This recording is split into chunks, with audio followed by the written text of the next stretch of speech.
നമ്മൾ നമ്മുടെ വിഷയത്തിന്റെ പ്രധാനപ്പെട്ട ഒരു മേഖലയിലേക്ക് കടക്കുകയാണ്. മക്കയിൽ നിന്ന് മദീനയിലേക്ക് പുണ്യ റസൂൽ കരീം സല്ലല്ലാഹു അലൈഹി വസല്ലം ഹിജ്റ പോവുകയാണ്. ആ ഹിജ്റയിലാണ് അബൂബക്കർ സിദ്ദീഖ് റളിയല്ലാഹു അൻഹുവിന്റെ ഏറ്റവും പ്രധാനപ്പെട്ട പങ്ക്, ഏറ്റവും പ്രധാനപ്പെട്ട പങ്കാളിത്തം. മക്കയിലെ ജീവിതം പൊറുതിമുട്ടിയപ്പോൾ, ഞാൻ വളരെ ചുരുക്കിയിട്ട് പറയാണ്, മക്കയിലെ ജീവിതം വളരെ വിഷമിച്ച് പാടുപെട്ടപ്പോൾ റസൂലുള്ളാഹി സ്വല്ലല്ലാഹു അലൈഹി വസല്ലമയുടെ പുണ്യമാക്കപ്പെട്ട ജീവൻ കവർന്നെടുക്കാനുള്ള ഗൂഢാലോചന പോലും ശത്രുക്കൾ നടത്തിയപ്പോൾ അള്ളാഹു അനുമതി നൽകിയ റസൂലേ, നിങ്ങൾ മക്കയിൽ നിന്ന് മദീനയിലേക്ക് പോവുക, ഹിജ്റ പോവുക. വീട് വളഞ്ഞിരിക്കുകയാണ് ഖുറൈശികൾ. വീട് വളഞ്ഞ ഖുറൈശികൾ നബി തിരുമേനി സ്വല്ലല്ലാഹു അലൈഹി വസല്ലമയെ വകവരുത്താൻ വേണ്ടിയിട്ടുള്ള ഗൂഢാലോചനയിൽ മുഴുകിയിരിക്കുകയാണ്. എല്ലാവരുടെയും കയ്യിൽ വാളുണ്ട്. എല്ലാ ഖുറൈശി ഗോത്രക്കാരോടും അവിടെ ഒരുമിച്ച് കൂടിയിരിക്കുകയാണ്. അതിനു മുമ്പ് അവരെല്ലാവരും കൂടി മീറ്റിംഗ് ചേർന്നിരുന്നു ഗൂഢാലോചനക്ക് അന്തിമ രൂപം നൽകാൻ. മീറ്റിംഗ് ചേർന്നപ്പോൾ ഖുറൈശി പ്രമുഖന്മാർ പറഞ്ഞു, സകല ഗോത്രങ്ങളിലെയും പ്രതിനിധികൾ ഈ കൂട്ടത്തിലുണ്ടാവണം. മുഹമ്മദിനെ വധിക്കാനുള്ള സംഘത്തിൽ, വീട് വളഞ്ഞ് വധിക്കാനുള്ള സംഘത്തിൽ എല്ലാവരും ഉണ്ടാകണം. എന്തിനെന്നറിയുമോ? നാളെ നഊദു ബില്ലാഹ് മുഹമ്മദ് വധിക്കപ്പെട്ടാൽ അതിൻ്റെ ചോരയുടെ ഉത്തരവാദിത്വം ഏതെങ്കിലും ഒരു ഗോത്രത്തിന് മാത്രമാകരുത്. ഏതെങ്കിലും ഒരു ഗോത്രത്തിന് മാത്രമായാൽ മുഹമ്മദിന്റെ ആളുകൾ ആ ഗോത്രത്തിനെതിരെ തിരിയും. എല്ലാ ഗോത്രക്കാരൻ്റെ വാളുമ്മലും ആ ചോര പറ്റണം. അതുകൊണ്ട് ആ കൊലയുടെ ഉത്തരവാദിത്വം എല്ലാവരും കൂടി ഏറ്റെടുക്കാൻ വേണ്ടി വീട് വളയുന്നവരുടെ കൂട്ടത്തിൽ സകല ഗോത്രക്കാരും ഉണ്ടാകണമെന്ന് ഖുറൈശികൾ ചട്ടം കെട്ടിയിട്ടതാ. ആ വീട് വളഞ്ഞ സന്ദർഭത്തിൽ അതാ അത്ഭുതകരമായ ഒരു സംഭവം അരങ്ങേറുകയാണ്. അലി റളിയല്ലാഹു അൻഹുവിനെ വിളിച്ചുകൊണ്ട് മുഹമ്മദ് മുസ്തഫ സല്ലല്ലാഹു അലൈഹി വസല്ലം പറയുകയാണ്, അലി, നിങ്ങൾ എൻ്റെ വിരിപ്പിൽ ഉറങ്ങണം, നിങ്ങൾ എൻ്റെ വിരിപ്പിൽ ഉറങ്ങണം, പുതപ്പിട്ടുറങ്ങണം. അലിയേ, അലിയുടെ ധൈര്യം എത്ര വലുതാണ്, അലി എത്ര വലിയ പുലിയാണ്. ലാ ഫതാ ഇല്ലാ അലി വലാ സൈഫ ഇല്ലാ ദുൽഫുഖാർ. അലിയല്ലാത്തൊരു പോരാളിയില്ല. അലിയെക്കുറിച്ച് പറയാൻ കഴിഞ്ഞില്ല എന്നുള്ള വലിയൊരു വിഷമമുണ്ട് എനിക്ക്. അലിയെക്കുറിച്ചൊരു വിഷയം നമ്മൾ നാളേക്ക് നിശ്ചയിച്ചിരുന്നു. സമയം കിട്ടുമെന്ന് എനിക്കറിയില്ല, കഴിഞ്ഞാൽ പറയാം, അല്ലെങ്കിൽ മറ്റൊരവസരത്തിൽ പറയാം. ആ പരാക്രമി, ആ പണ്ഡിതൻ, ആ കവി, ആ ചിന്തകൻ, എല്ലാ ഗുണങ്ങളും അടങ്ങിയ ഫാത്തിമാന്റെ പൊന്നോമന ഭർത്താവായ റസൂലുള്ളാഹിന്റെ ജമാതാവായ അലിയാർ തങ്ങൾ, ഹസൻ ഹുസൈനാരുടെ പിതാവായ അലിയാർ തങ്ങൾ കർബലയുടെ അങ്കക്കളരിയിൽ ചോര കൊടുത്ത് ദീനിനെ വളർത്തിയെടുത്ത ഹുസൈന്റെ പിതാവായ അലി ഇബ്നു അബീ താലിബ്, ഇമാമുൽ മശാരിഖ് വൽ മഗാരിബ്, സയ്യിദുനാ അലി ഇബ്നു അബീ താലിബ്, അലി റളിയല്ലാഹു തആല അൻഹു വദാ വിരിപ്പിൽ കിടന്നുറങ്ങുകയാണ്. ആ അവസരത്തിൽ അല്ലാഹുവിന്റെ റസൂൽ ഇപ്പോ വീട് വിട്ടിറങ്ങണം. എങ്ങനെ ഇറങ്ങണം? ശത്രുക്കൾ വളഞ്ഞിരിക്കുകയാണ്, എല്ലാവരും വളഞ്ഞിരിക്കുകയാണ്. കൊല്ലണം, കൊല്ലണം. ചോര മണക്കുന്ന ശത്രുക്കൾ വന്ന് നിൽക്കുകയാണ്, ഒരുങ്ങി നിൽക്കുകയാണ്. ആ സമയത്തും അലിയെ വിരിപ്പിൽ കിടത്തുന്ന നേരത്തും അല്ലാഹുവിന്റെ റസൂൽ അലിയെ വിളിച്ചുകൊണ്ട് ഒരു കിഴി കയ്യിൽ ഏൽപ്പിച്ചു കൊടുക്കുകയാണ്. അലി റളിയല്ലാഹു അൻഹു ആ കിഴി കയ്യിൽ വാങ്ങിക്കൊണ്ട് ചോദിച്ചു, യാ റസൂലല്ലാഹ്, എന്താണ് ഈ കിഴി? ആരുടേതാണ് ഈ കിഴി? ആർക്കാണ് ഈ കിഴി? അല്ലാഹുവിന്റെ റസൂൽ പറഞ്ഞു, ഇത് മക്കയിലെ ആളുകൾ എൻ്റെ കയ്യിൽ സൂക്ഷിക്കാൻ ഏൽപ്പിച്ച അമാനത്താണ്, അവരുടെ സംഖ്യയാണ്, അവരേൽപ്പിച്ച സ്വത്താണ്, അതവർക്ക് തിരിച്ചു കൊടുക്കണമെന്ന്. അലിയേ, ഞാൻ നിങ്ങളെ വരവേൽപ്പിക്കുകയാണ്. ഞാൻ എൻ്റെ നാട് വിടുകയാണ്. ജനിച്ച വീടേ വിട, ജനിച്ച നാടേ വിട. ജീവിക്കാൻ അനുവദിക്കാത്തതിന്റെ പേരിൽ, ശത്രുക്കളെ ജീവിക്കാൻ അനുവദിക്കാത്തതിന്റെ പേരിൽ, ലോകത്തെ നന്നാക്കാൻ വന്ന പ്രവാചകന് സ്വന്തം നാട്ടിൽ ജീവിക്കാൻ കഴിയില്ലെന്ന ഗതി വന്നതിനെ കുറിച്ച് എൻ്റെ സഹോദരങ്ങളെ ഒരു നിമിഷം ആലോചിക്കുക. ലോകത്തിന്റെ പുണ്യമായ പൂമാന്, ലോകത്തിന്റെ ഉടമസ്ഥനായ നായകന് സ്വന്തം വീട് അന്യമാണ്, സ്വന്തം നാട് അന്യമാണ്. അങ്ങ് മക്കയിൽ നിന്ന് മദീനയിലേക്ക് പറക്കണം, അങ്ങയുടെ കൂടെ സിദ്ദീഖ് ഒരുങ്ങി വരണം, അങ്ങ് ഹിജ്റ തീർക്കണം, മദീനയിലേക്ക് ഇത് പരക്കണം, അങ്ങനെ ലോകത്ത് മുഴുവൻ പരക്കണം. ഹുവല്ലദീ അർസല റസൂലഹു ബിൽ ഹുദാ വദീനിൽ ഹഖ് ലിയുദ്ഹിറഹു അലദ്ദീനി കുല്ലി വലൗ കരിഹൽ മുശ്രികൂൻ. അവനാണ് തന്റെ റസൂലിനെ പറഞ്ഞയച്ചവൻ സത്യമാർഗവുമായി, സത്യമായ ദീനുമായി. ശത്രുക്കൾ വെറുത്താലും ശരി, കുഫാറുകൾ വെറുത്താലും ശരി, ദീനെ നിയോഗിച്ചവനവനാണ്. ആ ദീനെ നിയോഗിച്ചത് എന്തിനാണ്? ലിയുദ്ഹിറഹു അലദ്ദീനി കുല്ലി, മറ്റു ദർശനങ്ങൾ അതിജയിക്കാൻ, മറ്റു സിദ്ധാന്തങ്ങളെ അതിജയിക്കാൻ, അതിനുവേണ്ടി കടന്നു വന്ന ദീനിന്റെ നായകന് സ്വന്തം നാടും വീടും മന്യമായി തീരുകയാണ്. അള്ളാഹുവിന്റെ റസൂൽ കിഴിയേൽപ്പിച്ചപ്പോൾ അലി റളിയല്ലാഹു അൻഹു ചോദിച്ചു, ആർക്കാണ് ഈ അമാനത്ത് തിരിച്ചു കൊടുക്കേണ്ടത്? റസൂല് പേര് പറയാൻ തുടങ്ങി. സല്ലല്ലാഹു അലൈഹി വആലിഹി വഅസ്ഹാബിഹി വസല്ലം. പേര് പറയാൻ തുടങ്ങിയ അലിയാർ തങ്ങൾ ഞെട്ടിപ്പോയി. അബൂജഹലിന്റെ കുടുംബക്കാര്, ഉത്ബത്തിന്റെ കുടുംബക്കാര്, ഷൈബത്തിന്റെ കുടുംബക്കാര്, വീട് വളഞ്ഞിട്ട് കൊല്ലാൻ ഒരുങ്ങിയവന്റെ ബന്ധുക്കള്, വീട് വളഞ്ഞിട്ട് വാള് കയ്യിൽ പിടിച്ചിട്ട് മുഹമ്മദ് ഇറങ്ങട്ടെ, ആ കഴുത്തിലേക്കാണ് ഈ വാളെന്ന് പറയുന്ന ബന്ധുക്കള്. അവർക്ക് കാശ് തിരിച്ചു കൊടുക്കണമെത്രേ, അവരോട് നീതി കാണിക്കണമെത്രേ, അവരോട് സത്യം പരിചയപ്പെടുത്തണമെത്രേ, അവരോട് അനീതി പാടില്ലത്രേ, അവരോടും ദയ വേണമെത്രേ, അവരോടും ബാധ്യത വീട്ടണമെത്രേ. അള്ളാഹുവിന്റെ റസൂലിനോട് അലിയാർ തങ്ങൾ ഒരു നിമിഷം ചോദിച്ചു പോയി, ഇത്ര വലിയ മര്യാദ വേണോ റസൂലേ? അങ്ങയെ ബുദ്ധിമുട്ടിച്ചവർ, നമ്മുടെ സഹാബത്തിനെ മർദ്ദിച്ചവർ, അങ്ങയുടെ അനുയായികളെ കഷ്ടപ്പെടുത്തിയവർ, നമ്മുടെ പണം കൊള്ള ചെയ്തവർ, ആ കൊള്ള ചെയ്ത പണമെങ്കിലും ഇതിൽ നിന്നെടുത്തിട്ട് പോരെ, ഇത് തിരിച്ചു കൊടുക്കാനെന്ന് അലിയുടെ ചോദ്യം മുഴുവനാക്കാൻ സമ്മതിച്ചില്ല അഷ്റഫുൽ ഖൽഖ്. അലിയേ മിണ്ടിപ്പോകരുത്, അലിയേ മിണ്ടിപ്പോകരുത്, അലിയേ മിണ്ടിപ്പോകരുത്. നീതിയുടെ കാര്യത്തിൽ ഒരു ഇഞ്ചു പോലും പിന്നോട്ട് പോകരുത് അലിയേ. അവർ ശത്രുക്കളായിരിക്കാം അലിയേ, പക്ഷേ നീതി വേണം അലിയേ. നീതി നടപ്പാക്കാനാണ് ഞാൻ വന്നത് അലിയേ. എന്നെ പറഞ്ഞയച്ചത് അതിനാണ് അലിയേ. നാട്ടിൽ നിന്ന് ഞാൻ പുറത്താക്കപ്പെടുന്നത് നീതിക്ക് വേണ്ടിയാണ് അലിയേ. മക്ക എനിക്ക് അന്യമായതും നീതിക്ക് വേണ്ടിയാണ് അലിയേ. മദീനത്തേക്ക് പോകേണ്ടി വന്നതും നീതിക്ക് നീതിക്ക് നീതിക്ക് വേണ്ടിയാണ് അലിയേ. അതുകൊണ്ട് അവർക്കത് തിരിച്ചു കൊടുത്തേ ഞാൻ തൃപ്തനാകൂ അലിയേ. ഞാൻ പറയുന്ന പോലെ ചെയ്താൽ മതി. അവകാശികൾക്ക് ബാധ്യത ഏൽപ്പിച്ചു കൊടുക്കണം, അതിനുവേണ്ടി ഈ സംഖ്യ അവർക്ക് തിരിച്ചേൽപ്പിച്ചു കൊടുക്കണമെന്ന് അലി ഹൈദറുൽ കറാർ റളിയല്ലാഹു തആല അൻഹുവിനെ ഏൽപ്പിച്ചുകൊണ്ട് അല്ലാഹുവിന്റെ റസൂല് വീട് വിട്ടിറങ്ങുകയാണ്. വീട് വിട്ടിറങ്ങണം. എങ്ങനെ ഇറങ്ങണം? വീട് വളഞ്ഞവർക്കിടയിലൂടെ എങ്ങനെ ഇറങ്ങണം? വാളും പിടിച്ചുകൊണ്ട് നിൽക്കുന്നവർക്കിടയിലൂടെ എങ്ങനെ ഇറങ്ങണം? നേരത്തെ പറഞ്ഞ ഭാഗത്തേക്ക് നമ്മൾക്ക് ഒരുങ്ങിപ്പോകാം. അവൻ ഒറ്റ നോക്കുന്നുണ്ടല്ലോ അർശിൽ നിന്ന്, അവന്റെ കണ്ണെത്താത്ത ദിക്കില്ലല്ലോ. അവന്റെ റസൂലിനെ കാക്കാൻ അവൻ അറിയില്ലേ? അവന്റെ ഹബീബിനെ പറഞ്ഞയച്ചത് അവൻ അറിയില്ലേ? അവന്റെ ഖുർആൻ ഇറക്കി കൊടുത്തത് അവൻ അറിയില്ലേ? മലക്കിനെ പറഞ്ഞയച്ചത് അവനാണ്. ജിബ്രീലേ പോവുക, എന്റെ ഹബീബിന്റെ അടുക്കലേക്ക് പോവുക, എന്റെ ഹബീബിനെ ഓതി കേൾപ്പിക്കുക ജിബ്രീലേ. അവൻ നോക്കുകയാണ്. അവൻ കോപിച്ചാൽ പിന്നെ ചാമ്പലാണല്ലോ, അവൻ സ്നേഹിച്ചാൽ പിന്നെ നിധിയാണെല്ലാം. അതുകൊണ്ട് അവന്റെ സ്നേഹമാണ്, അവന്റെ കോപമാണ്. അല്ലാഹു നോക്കുകയാണ്. ഇന്നല്ലാഹ വ മലായികതഹു യുസല്ലൂന അലൻ നബി. അവനും അവന്റെ മലക്കുകളും ഈ നബിക്ക് സലാത്ത് ചൊല്ലുന്നുവെന്ന് അവൻ അറിയിച്ചു കൊടുത്ത നബിയാണ്. അവൻ അറിയിച്ചു കൊടുത്ത നബിയാണ്. അവൻ അറിയിച്ചു കൊടുത്ത നബിയാണ്. ബദറിൽ നിന്നുകൊണ്ട് ഈ നബി പ്രാർത്ഥിച്ചതാണ്, റബ്ബേ ഈ സംഘത്തെ തോൽപ്പിക്കരുത് റബ്ബേ, ഈ സംഘത്തെ തോൽപ്പിക്കരുത് റബ്ബേ. ഇക്ബാലിന്റെ ഭാഷയിൽ പറഞ്ഞാൽ നബിയുടെ ദുആക്ക് ആമീൻ ചൊല്ലിയതെന്ന് വാളുകളാണ്. നബി ദുആ ചെയ്തപ്പോൾ അല്ലാമാ ഇക്ബാൽ പറയുകയാണ്, വാളുകൾ ആമീൻ ചൊല്ലി, ആമീൻ ആമീൻ ആമീൻ. തോൽപ്പിക്കരുത് റബ്ബേ, ഞങ്ങളെ ജയിപ്പിക്കണം റബ്ബേ, തൗഹീദ് ഉയരണം റബ്ബേ. ഈ സംഘം തോറ്റാൽ പിന്നെ നിന്റെ ദീന് പറയാൻ ആളുണ്ടാവില്ല റബ്ബേ എന്ന് പറഞ്ഞപ്പോൾ ആമീൻ ആമീൻ ആമീൻ എന്ന് വാളുകൾ ചൊല്ലിയില്ലയോ എന്ന് ഹസ്രത്ത് ഹക്കീമെ ഉമ്മത്ത് അല്ലാമാ ഇക്ബാൽ പറഞ്ഞതോർക്കുക. ആ ഘട്ടത്തിൽ, ബദറിന്റെ ഘട്ടത്തിൽ അല്ലാഹുവിന്റെ റസൂൽ കണ്ണീരോടുകൂടി പ്രാർത്ഥിച്ചപ്പോൾ അല്ലാഹു മറുപടി നൽകിയത്രേ.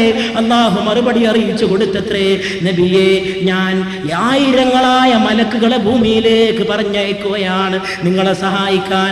ബദറിൽ അവരുണ്ടാകും, ബദറിൽ അവർ പടവെട്ടും, ബദറിൽ അവർ കാവലായിരിക്കും.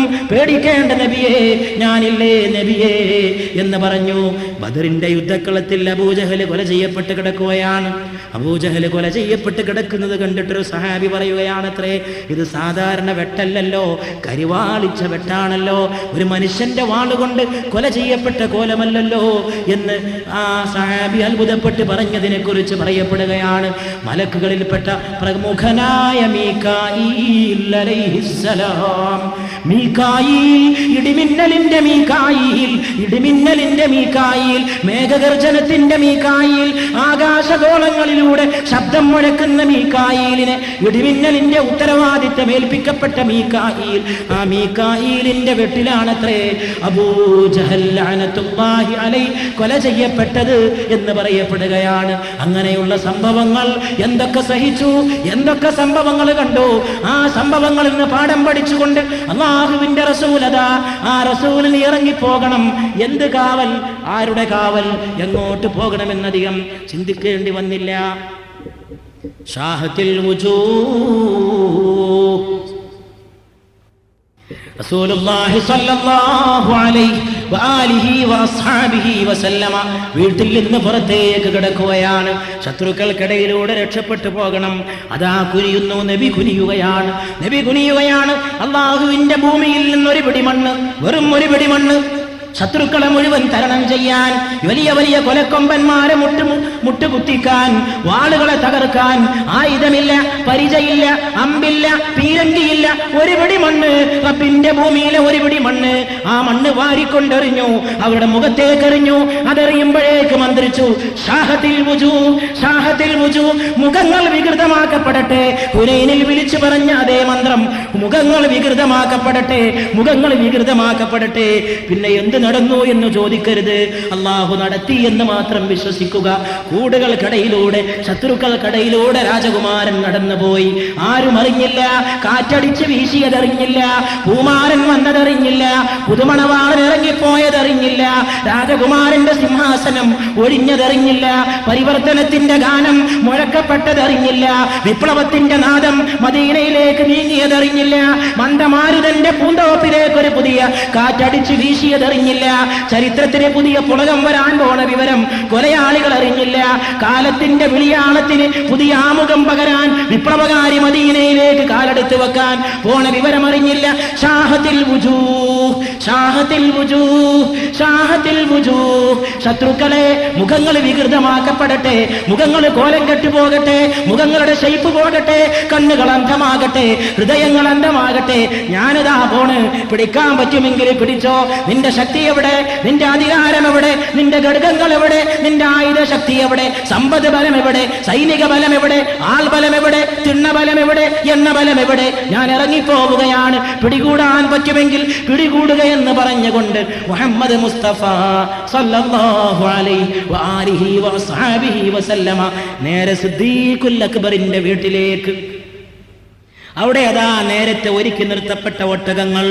രാത്രിയുടെ ഏകാന്തത, മരുഭൂമി തണുത്ത് കിടക്കുകയാണ്, കുളമ്പടികൾ മുഴങ്ങുകയാണ്, ഒട്ടകം മടിവെക്കുകയാണ്, മൂന്നാളുകളെ ഉത്തരവാദിത്തം ഏൽപ്പിക്കുകയാണ്. അവിടെയും സിദ്ദീഖ്, സിദ്ദീഖ്, സിദ്ദീഖ്. നബി കയറിയിട്ടേ ഉള്ളൂ. ഹിജറയുടെ ഉത്തരവാദിത്തം മുഴുവൻ സിദ്ദീഖിന്. മൂന്നാളെ ഏൽപ്പിച്ചു, മക്കളെ ഞങ്ങൾ ഹിജറ പോവുകയാണ്, ഞാൻ റസൂലിന്റെ കൂടെ നാടുവിടുകയാണ്. മൂന്നാളെ ഏൽപ്പിച്ചു. ഒന്ന് മൂത്ത മകളായ അസ്മാ ബീവിയെ നോക്കണം. ഹിജറയുടെ ഏറ്റവും പ്രധാനപ്പെട്ട റോള് വഹിച്ചത് ഒരു സഹോദരിയാണ്, ഒരു പെൺകുട്ടിയാണ്. സിദ്ദീഖിന്റെ മൂത്ത മകളായ ആയിഷ ബീവിയുടെ ജ്യേഷ്ഠത്തിയായ ഹസ്രത്ത് അസ്മാ റളിയല്ലാഹു തആല അൻഹാ. അസ്മാ, ഒന്നാമത്തെ ഉത്തരവാദിത്വം നിന്നെ ഏൽപ്പിക്കണം. ഞങ്ങൾക്ക് രണ്ടാക്കും ഭക്ഷണം എത്തിക്കേണ്ട ഡ്യൂട്ടി നിനക്ക്. എന്തായിരുന്നു ആ പെൺകുട്ടിയല്ലേ, എന്തായിരിക്കണം ദീനിലെ ഒരു പെൺകുട്ടിയല്ലേ, ചിന്തിക്കണം. അസ്മാ ബീവി, അസ്മാ ബീവിക്ക് പിന്നെ ഒരു പേര് പോലും കിട്ടാൻ ഹിജറ കാരണമായി. എല്ലാ ദിവസവും ഭക്ഷണം ഉണ്ടാക്കിയിട്ട് അവിടെ കൊണ്ടുപോയി കൊടുക്കണം. സൗറിലെ ഗുഹയില് ഒരു ദിവസം ഭക്ഷണം കൊണ്ടുപോകാൻ പാത്രമില്ല. അസ്മാ ബീവി റളിയല്ലാഹു അൻഹാ സ്വന്തം മുണ്ടെടുത്തിട്ട് 2 കഷ്ണമായിട്ട് കീറി ആ മുണ്ട് കൊണ്ടൊരു പാത്രം പോലെ ഒന്നുണ്ടാക്കി അതിൽ ഭക്ഷണം കൊണ്ടുപോയിട്ട് പ്രിയപ്പെട്ട പിതാവിനും ലോകനായകനും ഭക്ഷണം കൊണ്ടുപോയിട്ട് കൊടുക്കുമ്പോൾ അസ്മാവിനൊരു പേര് വീണുപോയി. രണ്ട് മുണ്ടണിഞ്ഞവളെ. ഹിജറയിൽ പേര് കിട്ടിപ്പോയി. സിദ്ദീഖിന്റെ ഒരു മകൾക്ക് അസ്മാ ബീവി വാഴ്ത്തപ്പെട്ടു പോയി. അസ്മാഇന്റെ ഗർഭപാത്രത്തിലാണ് അബ്ദുല്ലാഹിബ്നു സുബൈർ ജനിച്ചത്. അതിലും വാഴ്ത്തപ്പെട്ടു പോയി. ആ അബ്ദുല്ലാഹിബ്നു സുബൈറാണ്. രണ്ടാമതായിട്ട് ഉത്തരവാദിത്തമാർക്കാണ്? അബ്ദുള്ള എന്ന സിദ്ദീഖിന്റെ മകനാണ്. മൂന്നാമത്തേത് അവരുടെ വീട്ടിലെ വേലക്കാരനായ ആമിറിനാണ്. മൂന്നാൾക്ക് ഹിജറയുടെ ഉത്തരവാദിത്തം. നിങ്ങൾ ഭക്ഷണം അവിടെ ഏൽപ്പിക്കണം. പോവുക ബിസ്മില്ലാഹി റഹ്മാനിർ റഹീം. രാത്രിയാണ്, മക്ക നഗരം മുഴുവൻ ഉറങ്ങിക്കിടക്കുകയാണ്. രണ്ടാളും ഒറ്റക്ക് പോവുകയാണ്. ലോകത്തിന് മുസ്ലിങ്ങളുടെ ജനസംഖ്യ 100 കോടിയാണ്. 100 കോടിയുടെ നേതാവ് ഒരാളുടെ കൂടെ ഒറ്റക്ക് പോവുകയാണ്. കൂടെ 100 കോടിയില്ല, 10 കോടിയില്ല, 1 കോടിയില്ല, ലക്ഷമില്ല, 10,000 1000 100 10 പേരുമില്ല. ഒരേ ഒരാൾ രാത്രിയുടെ ഇരുട്ടിലൂടെ രണ്ടാമരിൽ രണ്ടാമന്റെ കൂടെ സിദ്ദീഖുൽ അക്ബറിന്റെ കൂടെ യാത്ര പുറപ്പെടുകയാണ്. ഒരു കുന്നിന്റെ മുകളിലെത്തിയപ്പോൾ അല്ലാഹുവിന്റെ റസൂൽ ഒന്നും തിരിഞ്ഞു നോക്കിയത്രേ.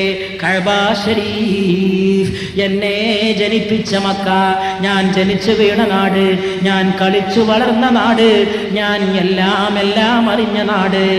ജനിച്ച നാടിനോട് സ്നേഹം ഏത് മനുഷ്യന്റെ രക്തത്തിലുള്ളതാ? അത് പുസ്തകം എഴുതിണ്ടാക്കേണ്ടതൊന്നുമല്ല, അത് മനുഷ്യന്റെ ചോരയിലുള്ളതാ. ഹിജ്റയിൽ വരെ അതുണ്ട്. മലയുടെ മുകളിൽ കയറിയിട്ട് മക്കാ നഗരമേ വിട, ഞാൻ ജനിച്ച എൻ്റെ മാതൃരാജ്യമേ വിട, ഞാൻ പോണേ, നിന്നോട് എനിക്കിഷ്ടമാണ് കഅബ, നിന്നോട് എനിക്കിഷ്ടമാണ് മക്ക. നാടുകളിൽ വെച്ച് എൻ്റെ ഏറ്റവും പ്രിയപ്പെട്ട നാട്, ഞാൻ ജനിച്ച നാട് മക്ക. പക്ഷേ പോകാതിരിക്കാൻ നിർവാഹമില്ല മക്ക. ഞാൻ എൻ്റെ ആദർശത്തിന്, ദീനിന് വേണ്ടി മദീനക്ക് പോകാൻ ഞാൻ ബാധ്യസ്ഥനാണ്. അതുകൊണ്ട് ഞാൻ പോവുകയാണ്. മക്ക നഗരമേ വിട. കുട്ടിക്കാലം ഓർക്കാത്തവരുണ്ടോ? ഗൾഫിലെത്തിയിട്ട് നാട്ടിലേക്ക് വരുമ്പോൾ വിമാനം കരിപ്പൂരിൽ ഇറങ്ങുമ്പോഴേക്ക്, മലപ്പുറത്തിന്റെ തെങ്ങിന്റെ തല കാണുമ്പോഴേക്ക് ഗൾഫിലെ സഹോദരന്റെ ഹൃദയം തുടികൊട്ടുകയാണ്. പറന്ന നാടേ, എന്തുണ്ടായിട്ടെന്താ കാര്യം? നാട്ടിലെ കഞ്ഞി, നാട്ടിലെ ഉമ്മ വിളമ്പിത്തരുന്ന ചമ്മന്തി, നാട്ടിലെ ഓമന മക്കളുടെ കളിച്ചിരി, നാട്ടിലെ മദ്രസ, നാട്ടിലെ പള്ളി, നാട്ടിലെ ചുറ്റുപാട്, നാട്ടിലെ ഗ്രാമത്തിലെ അങ്ങാടിക്കവല, അവിടുത്തെ മയമാക്കാന്റെ ചായമക്കാൻ, അത് അബൂദാബിയിൽ എവിടെ കിട്ടാൻ, അത് അമേരിക്കയിൽ എവിടെ കിട്ടാൻ, അത് ബോംബെയിൽ പോലും എവിടെ കിട്ടാൻ? പറന്ന നാടേ, എൻ്റെ പറന്ന നാടേ, എൻ്റെ കുഞ്ഞുകാലം ഞാൻ ചെലവഴിച്ചത് ദൗലത്ത് ബിലേലോ, യശോഹറത്ത് ബിലേലോ, ദൗലത്ത് ബിലേലോ, യശോഹറത്ത് ബിലേലോ, ഭലേ छीन लो मुझसे मेरी जवानी, मगर मुझको लौटा दो बचपन का सावन, वो कागज की कश्ती वो बारिश का पानी. എൻ്റെ സമ്പത്ത് കൊണ്ടുപോയിക്കോ, എൻ്റെ സൽപ്പേര് കൊണ്ടുപോയിക്കോ, എൻ്റെ പണം കൊണ്ടുപോയിക്കോ, എൻ്റെ പ്രശസ്തി കൊണ്ടുപോയിക്കോ, പകരം എനിക്ക് തിരിച്ചു തരുമോ എൻ്റെ കുഞ്ഞുനാളിലെ കടലാസ് തോണി? മഴ വരുമ്പോൾ എൻ്റെ വീട്ടിൻ്റെ അടുക്കളയുടെ അകത്തൂടെ ഒഴുകിപ്പോകുന്ന ഇടവഴി വെള്ളത്തിൽ ഞാൻ ഇറക്കാറുണ്ടായിരുന്ന കടലാസ് തോണി, എൻ്റെ കൂടെ കളിച്ച എൻ്റെ കൂട്ടുകാരൻ, അതെനിക്ക് തിരിച്ചു തരുമോ? ഓ കാഗസ് കി കഷ്തി, ആ കടലാസിന്റെ തോണി, വ ബാരിശ് ക പാനി, അതിറക്കുന്ന മഴവെള്ളം, അതെനിക്ക് തിരിച്ചു നൽകുമെങ്കിൽ പണം നീ എടുത്തോ, എൻ്റെ സമ്പത്ത് കൊണ്ടുപോയിക്കോ, എൻ്റെ പ്രശസ്തി കൊണ്ടുപോയിക്കോ എന്നൊരു കവി പാടിയ പോലെ കുഞ്ഞുനാളുകളും മാതൃരാജ്യവും ഓർക്കാത്തവരാരുണ്ട് മനുഷ്യർക്കിടയിൽ? അല്ലാഹുവിന്റെ റസൂൽ കഅബക്ക് നേരെ നോക്കിയിട്ട് പറഞ്ഞു, വട കഅബ ശരീഫ്, വട കഅബ ശരീഫ്, വട മക്ക ശരീഫ്. മദീനയിലേക്ക് യാത്രയായി. രണ്ടാളും സൗർ ഗുഹയിലെത്തി. സിദ്ദീഖേ, നിങ്ങൾ സൗർ ഗുഹയിൽ എൻ്റെ കൂട്ടുകാരനാണ്, നാളെ ഹൗദുൽ കൗസറിലും നിങ്ങൾ എൻ്റെ കൂട്ടുകാരനാണ് എന്ന് പറഞ്ഞ് സൗർ ഗുഹയിലെത്തി. രണ്ടാളും അവിടെ ഇരുന്നു. ഖുർആൻ ആ സംഭവത്തെ കുറിച്ച് പറഞ്ഞു. ഖുർആൻ ഏതെങ്കിലും ഒരു സഹാബിയെ ഉദ്ദേശിച്ചുകൊണ്ട് ഒരു ആയത്ത് ഇറക്കിയിട്ടുണ്ടെങ്കിൽ അത് സിദ്ദീഖുൽ അക്ബറിനെയാണ് പ്രധാനമായിട്ട് ഉദ്ദേശിച്ചത്. വാഴ്ത്തി പറയാൻ,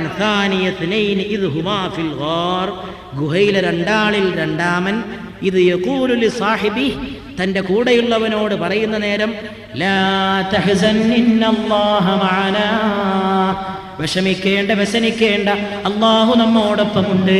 സൗർ ഗുഹയിൽ അവരെത്തി. പാമ്പുകളോടുന്ന ഗുഹയാണ്, പ്രാവുകൾ പാർക്കുന്ന ഗുഹയാണ്, 8 കാലി വലവെക്കുന്ന ഗുഹയാണ്. അതിലാണ് പോയിട്ട് പാർക്കേണ്ടത്. 3 രാത്രിയാണ് സൗർ ഗുഹയിൽ പാർത്തത്. 3 രാത്രി. സിദ്ദീഖുൽ അക്ബർ ഗുഹയുടെ വക്കത്തെത്തിയപ്പോ പറഞ്ഞു, അല്ലാഹുവിന്റെ റസൂലേ ഒന്ന് നിൽക്കണം. എന്താ സിദ്ദീഖേ?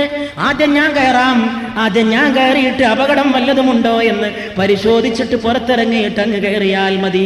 ഗുഹയിൽ ഞാൻ കയറിയിട്ട് ഗുഹ ഒന്ന് പരിശോധിക്കട്ടെ.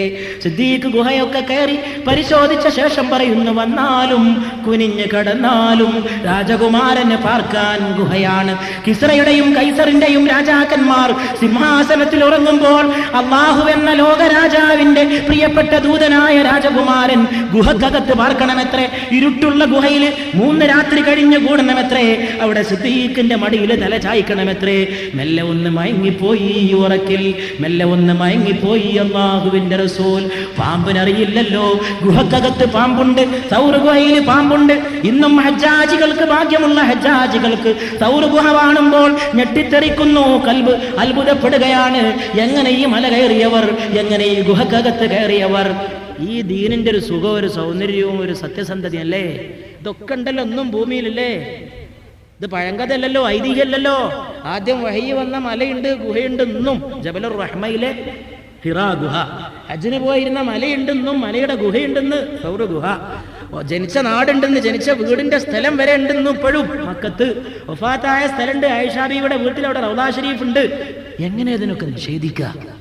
എങ്ങനെ ഇതിനൊക്കെ തള്ളിക്കളയുക? അങ്ങനെയൊക്കെ ഉണ്ടായിട്ടും എങ്ങനെ ഇതിനൊക്കെ തെറ്റിയിട്ടൊരു മനുഷ്യൻ ഈ ഭൂമിയിൽ ജീവിക്കുക? എല്ലാം കണ്ണിന്റെ മുമ്പിൽ സത്യങ്ങളായിട്ട് നിലകൊള്ളുകയാണ്. ആ സൗർ ഗുഹയിൽ 2 ആളും കിടന്നിട്ട് സിദ്ദീഖിന്റെ മടിയിൽ അല്ലാഹുവിന്റെ റസൂൽ തലചായ്ച്ച് കിടക്കുകയാണ്. തലചായ്ച്ച് കിടക്കുന്ന നേരത്ത് പാമ്പ് വന്നിട്ട് സിദ്ദീഖിന്റെ കാലിൽ കൊത്തി. വേദന കൊണ്ട് സിദ്ദീഖ് പൊളയുകയാണ്. പക്ഷേ ആ വേദനയല്ല വലിയ വേദന. ഈ വേദന കൊണ്ട് ശരീരം ഇളകുമ്പോൾ മടിയിൽ കിടക്കുന്ന രാജകുമാരൻ ഉണരുമോ? സയ്യിദുൽ കൗനൈൻ, സയ്യിദുൽ കൗനൈൻ, സയ്യിദുൽ കൗനൈൻ, ലോകങ്ങളുടെ നായക, മടിയിൽ കിടക്കുന്ന നായക, ഉണരല്ല നായക. എന്റെ വേദന കൊണ്ട് ഞാൻ എന്റെ ശരീരം ഇളക്കുമ്പോൾ ഉറക്കിൽ നിന്ന് വരുതരുതേ നായക, ഉറങ്ങിക്കളയണേ നായക. എന്റെ കണ്ണീരങ്ങയുടെ മേൽ ഇറ്റിപ്പോകാതിരിക്കണേ നായക. കണ്ണീരെങ്ങനെ വിറ്റാതിരിക്കാൻ? സിദ്ദീഖ് വേദന കൊണ്ട് പൊളയുകയാണ്. വിഷപ്പാമ്പ്, വിഷപ്പാമ്പ്. ആരുണ്ട് കാക്കാൻ? ആരുണ്ട് മരുന്നിനോടാൻ? ആരുണ്ട് കൂട്ടു നൽകാൻ? ആരുണ്ട് കൂട്ടുകാരൻ? ആരുമില്ല. ഗുഹയിൽ അല്ലാഹുവിന്റെ റസൂൽ കണ്ണുനീര് ഇറ്റിറ്റിറ്റ് അല്ലാഹുവിന്റെ റസൂലിന്റെ പൂമുഖത്തേക്കൊരിറ്റ് കണ്ണുനീര് തുള്ളി വീണപ്പോൾ സിദ്ദീഖിന്റെ മടിയിൽ കിടന്ന് ഉണർന്നുകൊണ്ട് ചോദിച്ചു, പ്രിയപ്പെട്ട സിദ്ദീഖ്, പ്രിയപ്പെട്ട അബൂബക്കർ, അങ്ങേക്കെന്ത് പറ്റി? അങ്ങേക്കെന്ത് പറ്റി? പാമ്പ് കടിച്ച വിവരം സിദ്ദീഖുൽ അക്ബർ പറയേണ്ട താമസം. അവിടുത്തെ വിശുദ്ധമായ ഉമിനീർ, അവിടുത്തെ വിശുദ്ധമായ ഉമിനീർ. സഹീഹ് ബുഖാരിയിലാ പറഞ്ഞത്, യുദ്ധം കൊടുമ്പിരിക്കൊള്ളുന്ന സമയത്ത് തോൽവി ഉറപ്പാവുന്നുള്ള ഘട്ടത്തിൽ സഹാബാക്കൾ ഒടുക്കത്തൊരടവുണ്ടായിരുന്നു. പറഞ്ഞാൽ ഇവിടെയുള്ള 10,000 വിശ്വസിക്കുന്നതിന് ഉറപ്പാണ്. സഹാബാക്കൾക്ക് ഒടുക്കത്തിലടവ്, യുദ്ധം തോൽക്കുന്ന കണ്ടാൽ വിഷമം ബേജാറും ഇങ്ങനെ വന്ന് നിൽക്കുന്ന സമയത്ത് എന്താണെന്നറിയോ? ഹബീബായ നബിയുടെ അടുക്കലേ കൂടിയിട്ട് ആ ശരീരം കെട്ടിപ്പിടിച്ചമർത്തിപ്പിടിക്കുക. അവിടുത്തെ പുണ്യമായ ശരീരത്തിൽ നിന്ന് വിയർപ്പൊഴുകുന്നുണ്ടെങ്കിൽ അത് നാവുകൊണ്ട് സഹാബത്ത് നക്കി കുടിക്കാറുണ്ടായിരുന്നുവെന്ന് സഹീഹ് ബുഖാരി. ഖുർആൻ കഴിഞ്ഞാൽ പിന്നെ ലോക മുസ്ലിമീങ്ങൾക്ക് ഏറ്റവും വിശ്വസ്തമായ ഒരു ഗ്രന്ഥമുണ്ടെങ്കിൽ അത് സഹീഹ് ബുഖാരി. ആ സഹീഹ് ബുഖാരിയിൽ റിപ്പോർട്ട് ചെയ്യപ്പെട്ട ഹദീസാണ്. ആ വിയർപ്പ് ആശ്വാസമാണ്, അത് സിദ്ധ ഔഷധമാണ്. അതിനെ വിയർപ്പ് എന്ന് വിളിക്കാൻ പാടില്ല. ഞാൻ വിളിക്കുന്നത് എനിക്ക് വേറെ ഭാഷ അറിയാത്തതുകൊണ്ടാണ്. അതിനെ വിയർപ്പ് എന്ന് ഞാൻ വിളിക്കുന്നത് എനിക്ക് വേറൊരു ഭാഷ പഠിപ്പിക്കാത്തതുകൊണ്ടാണ്. അള്ളാഹുവിൻ്റെ റസൂലിൻ്റെ ശരീരത്തിന് പൊടിയുന്ന സാധനത്തിന് വേറൊരു ഭാഷ അള്ളാഹ് എനിക്ക് പഠിപ്പിച്ചിരുന്നെങ്കിൽ ഞാനതിനെ മനുഷ്യൻ്റെ വിയർപ്പ് എന്ന് വിളിക്കൂലായിരുന്നു. പക്ഷെ വേറൊരു ഭാഷ അറിയാത്തതുകൊണ്ട് ഞാൻ വിയർപ്പ് എന്ന് പറയണം. ആ വിയർപ്പ് അതിനെ ബഹുമാനപ്പെട്ട സഹാബികൾ നാവുകൊണ്ട് നക്കി കുടിക്കാറുണ്ടായിരുന്നുവെന്ന് സഹീഹ് ബുഖാരി. റസൂലുള്ളാഹി സ്വല്ലല്ലാഹു അലൈഹി വആലിഹി വഅസ്ഹാബിഹി വസല്ലം. അപ്പോഴേക്ക് നമുക്ക് മക്കത്തേക്കൊന്ന് തിരിച്ചു പോകാം. അവിടെ ഇപ്പം എന്താ സ്ഥിതി? കൊല്ലാൻ വേണ്ടിയിട്ട് വീട് വളഞ്ഞിരിക്കല്ലേ, നേരം വെളുക്കട്ടെ, നേരം വെളുക്കട്ടെ എന്നും പറഞ്ഞിട്ട് കുറെ ആൾക്കാർ അവിടെ നിൽക്കുന്നുണ്ട്. നേരം വെളുത്തിട്ടില്ല, നേരം വെളുക്കൂല്ല. നേരം വെളുക്കാത്ത ആളോ ഈ കുഴപ്പം മുഴുവൻ. നേരം വെളുത്തിട്ടില്ല, അത് തന്നെയാണ് കുഴപ്പം. അങ്ങനെ നിൽക്കുന്നതിൻ്റെ ഇടയിൽ നേരം വെളുത്തപ്പോൾ നോക്കല്ലേ, ആരാ പുതപ്പിട്ട് കിടക്കണ? മുഹമ്മദ് തന്നെ. പുതപ്പിൽ നിന്നതാ മറ്റൊരു വില്ലാളി വീരൻ ചാടി എഴുന്നേൽക്കുന്നു. അവൻ ബുറ്റാ ഹംസ എന്ന് ഹംസത്തിനെ കുറിച്ച് പാടിയ പോലെ, ലാ ഫതാ ഇല്ലാ അലി, അലിയല്ലാതെ ഒരു പോരാളിയില്ല, വലാ സൈഫ ഇല്ലാ ദുൽഫുഖാർ, ദുൽഫുഖാർ അല്ലാത്ത ഒരു വാളുമില്ല, അലിയുടെ വാളാണ് വാള്. അലി അങ്ങ് എഴുന്നേറ്റു. ചടാ ചാടിയല്ലോ, രക്ഷപ്പെട്ടല്ലോ, പോയി കളഞ്ഞല്ലോ. അബൂജാഹിൽ ദേഷ്യം പിടിച്ച് പുറത്തിറങ്ങിയിട്ട് പറഞ്ഞു, മുഹമ്മദ് രക്ഷപ്പെട്ടിരിക്കുന്നു. 100 ചുവന്ന ഒട്ടകം കിട്ടാൻ മോഹമുള്ളവരുണ്ടോ? പിടിച്ചോണ്ടി. 100 ചുവന്ന ഒട്ടകമാണ് സമ്മാനം. ചുവന്നൊട്ടകം. അബൂജാഹിലിന് അപ്പോഴും കളറ് നല്ല ഓർമ്മ ഉണ്ട്. ചുവന്നൊട്ടകം കളറേ ചുവപ്പ്. അതിന് നല്ല വിലയായിരുന്നു അറബികൾക്കിടയിൽ. അത് തരാ, ചുവന്ന ഒട്ടകം തന്നെ തരാ, 1 അല്ല 2 അല്ല 100 എണ്ണം തരാ, അതിനെ നിങ്ങൾക്കൊന്നിച്ച് സമ്മാനമായിട്ട് തരാം. അപ്പോൾ ഒരാൾ പോയിട്ട് ചോദിച്ചു, കാര്യം തന്നെ നിങ്ങൾ ഈ പറയണത്? ഒരു ഖുറൈശി, നിങ്ങൾ വെറുതെ പറയും 100 ഒട്ടകമൊക്കെ എവിടുന്ന് കിട്ടാനാണ്? അബൂജാഹിലല്ല, മൂപ്പരുടെ പേര് അംർ ഇബ്നു ഹിഷാമാണ്. അബൂജാഹിൽ സഹാബികൾ കൊടുത്ത 1-ാം നമ്പർ ടൈറ്റിലാണ്, വിഡ്ഢികളുടെ നായകൻ. അപ്പോൾ റസൂലുള്ളാഹി സ്വല്ലല്ലാഹു അലൈഹി വസല്ലമയുടെ തല കൊണ്ടെന്ന് വന്നാൽ 100 ഒട്ടകം. ശരി തന്നെയാണോ ചോദിച്ചു ഒരാൾ. ശരിയാണോ? എന്താ എനിക്ക് പൂതിയുണ്ടോന്ന് ചോദിച്ചു. ചെറിയ പൂതിയുണ്ട്, ചുവന്ന ഒട്ടകത്തിന് നടന്നു. പുറപ്പെട്ടോ. അങ്ങനെ ഒരാളതാ കുതിരപ്പുറത്ത് പുറപ്പെടുകയാണ്. സുറാഖ പുറപ്പെടുകയാണ്. 100 ഒട്ടകം, 100 ഒട്ടകം, 100 ഒട്ടകം, മനസ്സ് മുഴുവൻ 100 ഒട്ടകം. ഒട്ടകത്തിനോടുള്ള പൂതി കൊണ്ട്, ദുനിയാവിനോടുള്ള പൂതി കൊണ്ട് സത്യനായകനെ പിടിച്ചു കൊടുക്കാൻ സുറാഖ പുറപ്പെടുകയാണ്. സുറാഖ പുറപ്പെട്ട് പോണ സമയത്ത് സുറാഖ ഓരോ സ്വപ്നങ്ങൾ കണ്ടു. 100 ഒട്ടകം, 100 ഒട്ടകം, 100 ഒട്ടകം. ഒന്നുമ്മ ഞാന്, മറ്റേതീം എൻ്റെ പെണ്ണുങ്ങള്, എന്നാലും ബാക്കി 98 എണ്ണം ബാക്കി. കുറച്ചെണ്ണത്തുമ്മ മക്കള്, പിന്നെ ബാക്കിയുള്ളത് നാട്ടുകാരടിയില്. ഞാൻ വലിയ കോടീശ്വരൻ, ഞാൻ വലിയ ധനികൻ, ഞാൻ വലിയ പ്രഭുവായിട്ട് മാറും. 100 ഒട്ടകം, 100 ഒട്ടകം. ഓടുകുതിരേ. സുറാഖ കുതിരയെ ഓടിച്ചു. വേഗത്തിലോട് കുതിരേ, പെട്ടെന്ന് ഓട് കുതിരേ. അവിടെ എത്തണം. മുഹമ്മദ് പോയ വഴിയെ നോക്കണം, മുഹമ്മദ് വഴി പോയ വഴിയെ നോക്കണം.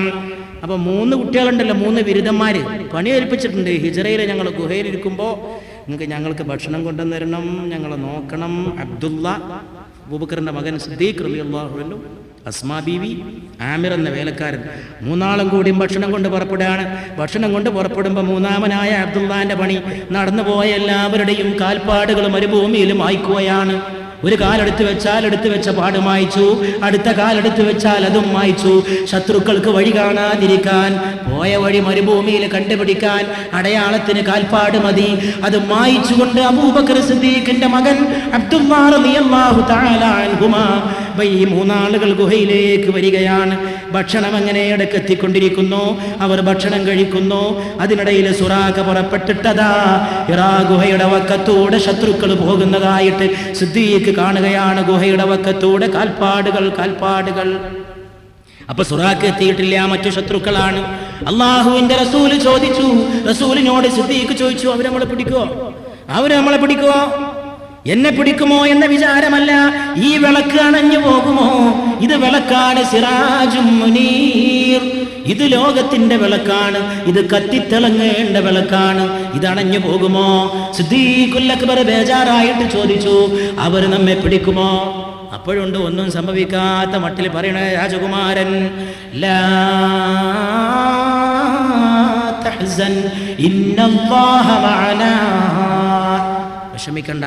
ഇവിടെ ഒരു 3-ാമന്റെ സിദ്ദീഖേ, അത് മനസ്സിലാക്കണം. നമ്മൾ കണ്ട് തടിയല്ല, ഇവിടെ അള്ളാഹു നമ്മോടൊപ്പമുണ്ട്. ഒരു മുഅ്മിന് ഏത് ബേജാറിലും ഉപയോഗിക്കാൻ പറ്റിയൊരു വർത്താനം അന്ന് കിട്ടി. ബേജാറുണ്ടോ, വിഷമുണ്ടോ, പ്രയാസമുണ്ടോ, തോൽവിയുണ്ടോ, ഇടങ്ങറുണ്ടോ, അള്ളാഹു നമ്മോടൊപ്പമുണ്ട്. പരാജയങ്ങളുണ്ടോ, പരാജയത്തിന്റെ പേരിൽ പരിഹാസങ്ങളുണ്ടോ, പരിഹാസത്തിന്റെ പിന്നാലെ ആക്ഷേപങ്ങളുണ്ടോ, എല്ലാവിധ കുത്തുവാക്കുകളുണ്ടോ, നിനക്ക് ചുറ്റും ശത്രുത പണം പടർത്തി ആടുന്നുണ്ടോ, നിനക്ക് ചുറ്റും എതിരാളികൾ വലം വെക്കുന്നുണ്ടോ, ഇന്നല്ലാഹ മഅനാ. റസൂലുള്ളാഹി സ്വല്ലല്ലാഹു അലൈഹി വസല്ലം പറഞ്ഞു, പിടിക്കൂല, നമ്മളെ പിടിക്കൂല. പുറത്തിറങ്ങി ഗുഹയിൽ നിന്ന് മദീനയിലേക്ക് പോവാൻ. അപ്പോഴേക്ക് സുറാഖയുടെ കുതിര ഏകദേശം അടുത്തെത്തിയിരിക്കുന്നു. സുറാഖയുടെ കുതിര ഇങ്ങനെ അടുത്ത് വരുന്നുകൊണ്ടിരിക്കുമ്പോ സുറാഖയുടെ കുതിര അതാ കണ്ടു, രണ്ടാളെ കണ്ടു. അതാ പോണ് രണ്ട് നേലുകൾ, ഒന്ന് അബൂബക്കർ സിദ്ദീഖ്, അതിന്റെ മുന്നിൽ റസൂലുള്ളാഹി സ്വല്ലല്ലാഹു അലൈഹി വസല്ലം. എന്റെ 100 ഒട്ടകം ഉറപ്പായി എന്ന് വിചാരിച്ചിട്ട് സുറാഖ കുതിരയെ കൂടുതൽ അടിച്ചു. ഓട് കുതിരേ ഓട്, വേഗത്ത്, അതാ കൊണ്ട് രണ്ടാള് പിടിക്കണം. പക്ഷെ അത്ഭുതം എന്ന് പറയട്ടെ, സുറാഖയുടെ കുതിരയുടെ കാലിന്റെ കുളമ്പുകൾ മരുഭൂമിയിൽ ആണ്ടുപോയി. എന്ത് പറ്റി? കുതിരയെ അടിച്ചു നോക്കി, കുതിരക്ക് എഴുന്നേൽക്കാൻ കഴിയുന്നില്ല, കുളമ്പുകൾ ആണ്ടുപോയി. കുതിര മെല്ലെ മെല്ലെ ഒന്നെണീറ്റു, കുളമ്പ് ഉയർത്തി കിട്ടി. ഓട് കുതിരേ എന്ന് പറഞ്ഞ രണ്ടാമത്തെ അടി സുറാഖ അടിക്കേണ്ട താമസം. വീണ്ടും അതാ കുതിരയുടെ കുളമ്പ് താഴെ മരുഭൂമിയിൽ വീണുപോയി. അപ്പോഴേക്ക് പിടികിട്ടാവുന്ന അകലത്തിലതാ അള്ളാഹുവിന്റെ റസൂൽ കയ്യുകൊണ്ട് വലിച്ചു കിട്ടാവുന്ന അവസ്ഥയിൽ റസൂൽ തിരിഞ്ഞു നോക്കിയപ്പോൾ സുറാഖ, ജീവൻ പിടിക്കാൻ വന്ന സുറാഖ, തകർക്കാൻ വന്ന സുറാഖ, തന്റെ തലക്ക് വേണ്ടി 100 ഒട്ടകങ്ങളെ മോഹിച്ചു വന്ന സുറാഖ അപ്പോഴുമുണ്ട്. കുതിരയുടെ ഒട്ടകങ്ങൾ കുളമ്പിലാണ്, എഴുന്നേൽക്കാൻ സാധിക്കുന്നില്ല. ആ മരുഭൂമിയിൽ സുറാഖയുടെ കാതിൽ ശബ്ദം മുഴങ്ങി. സുറാഖ നോക്കി വലത്തേക്ക്, ആരാ എന്നെ വിളിക്കണത്? ആരുമില്ലല്ലോ. സുറാഖ ഇടത്തോട്ട് പിന്നെയും നോക്കി, ആരുമില്ലല്ലോ. ആരാ എന്നെ വിളിക്കണത്? പിന്നപ്പോഴേ വിളി മുഴങ്ങി സുറാഖ. പിന്നേക്ക് സുറാഖ തിരിഞ്ഞു നോക്കി, ആരുമില്ലല്ലോ. പിന്നെയും സുറാഖ നോക്കി, എന്താ അത് മരുഭൂമി, എന്ത് കുഴപ്പമാണിത്? ആകാശത്തുനിന്ന് മുഴങ്ങുന്ന പോലെ സുറാഖ, നീ പിടിച്ചു കൊടുക്കണ്ട സുറാഖ, സ്വയം തൊലയണ്ട സുറാഖ, ഇത് ലോകത്തിന്റെ അനുഗ്രഹമാണ് സുറാഖ, നീ തകർക്കാൻ വഴി ഒരുക്കണ്ട സുറാഖ, വെറുതെ വിട്ടേര് സുറാഖ, നിനക്ക് പിടിക്കാനാവില്ല സുറാഖ, കയ്യെത്തുന്ന ദൂരത്താണ് ഹബീബ്, പക്ഷെ തൊടാനാവില്ല സുറാഖ. ശബ്ദം കേട്ട് സുറാഖ പിന്നെയും നോക്കി, ഇതെന്തോ ഒരു ഗതികേടാണ്, എന്ത് ശകുനം പിടിച്ച മാതിരി, കുതിരയുടെ കാല് മുഴുവൻ കുളമ്പ് മുഴുവൻ മണലിൽ പൂണ്ടുപോയിരിക്കണേ. അപകടത്തിൽ നിന്ന് രക്ഷിക്കാൻ ആരുമില്ലെന്ന് കണ്ടപ്പോൾ ആ പൂമുഖം പുഞ്ചിരിച്ചു. സുറാഖ, എന്തിനാ വന്നത്? അള്ളാഹുവിന്റെ റസൂല് ചോദിച്ചു. എന്നെ പിടിക്കാൻ വന്നതാണോ? സുറാഖ, ഞാനിവിടെയുണ്ടല്ലോ. സുറാഖ മുഖത്തേക്ക് നോക്കിയിട്ട് പറഞ്ഞു, അങ്ങയെ പിടിക്കാനാണ് വന്നതെങ്കിലും, അങ്ങയുടെ തലയെടുക്കാനാണ് വന്നതെങ്കിലും, ഇന്ന് ഞാൻ എൻ്റെ തല അങ്ങേക്ക് തരാൻ നിർബന്ധിതനാണ്. ഞാനിതാ അങ്ങയുടെ മുമ്പിൽ നിൽക്കുന്നു, എൻ്റെ തലയും ഹൃദയവും സമർപ്പിക്കുകയാണ്.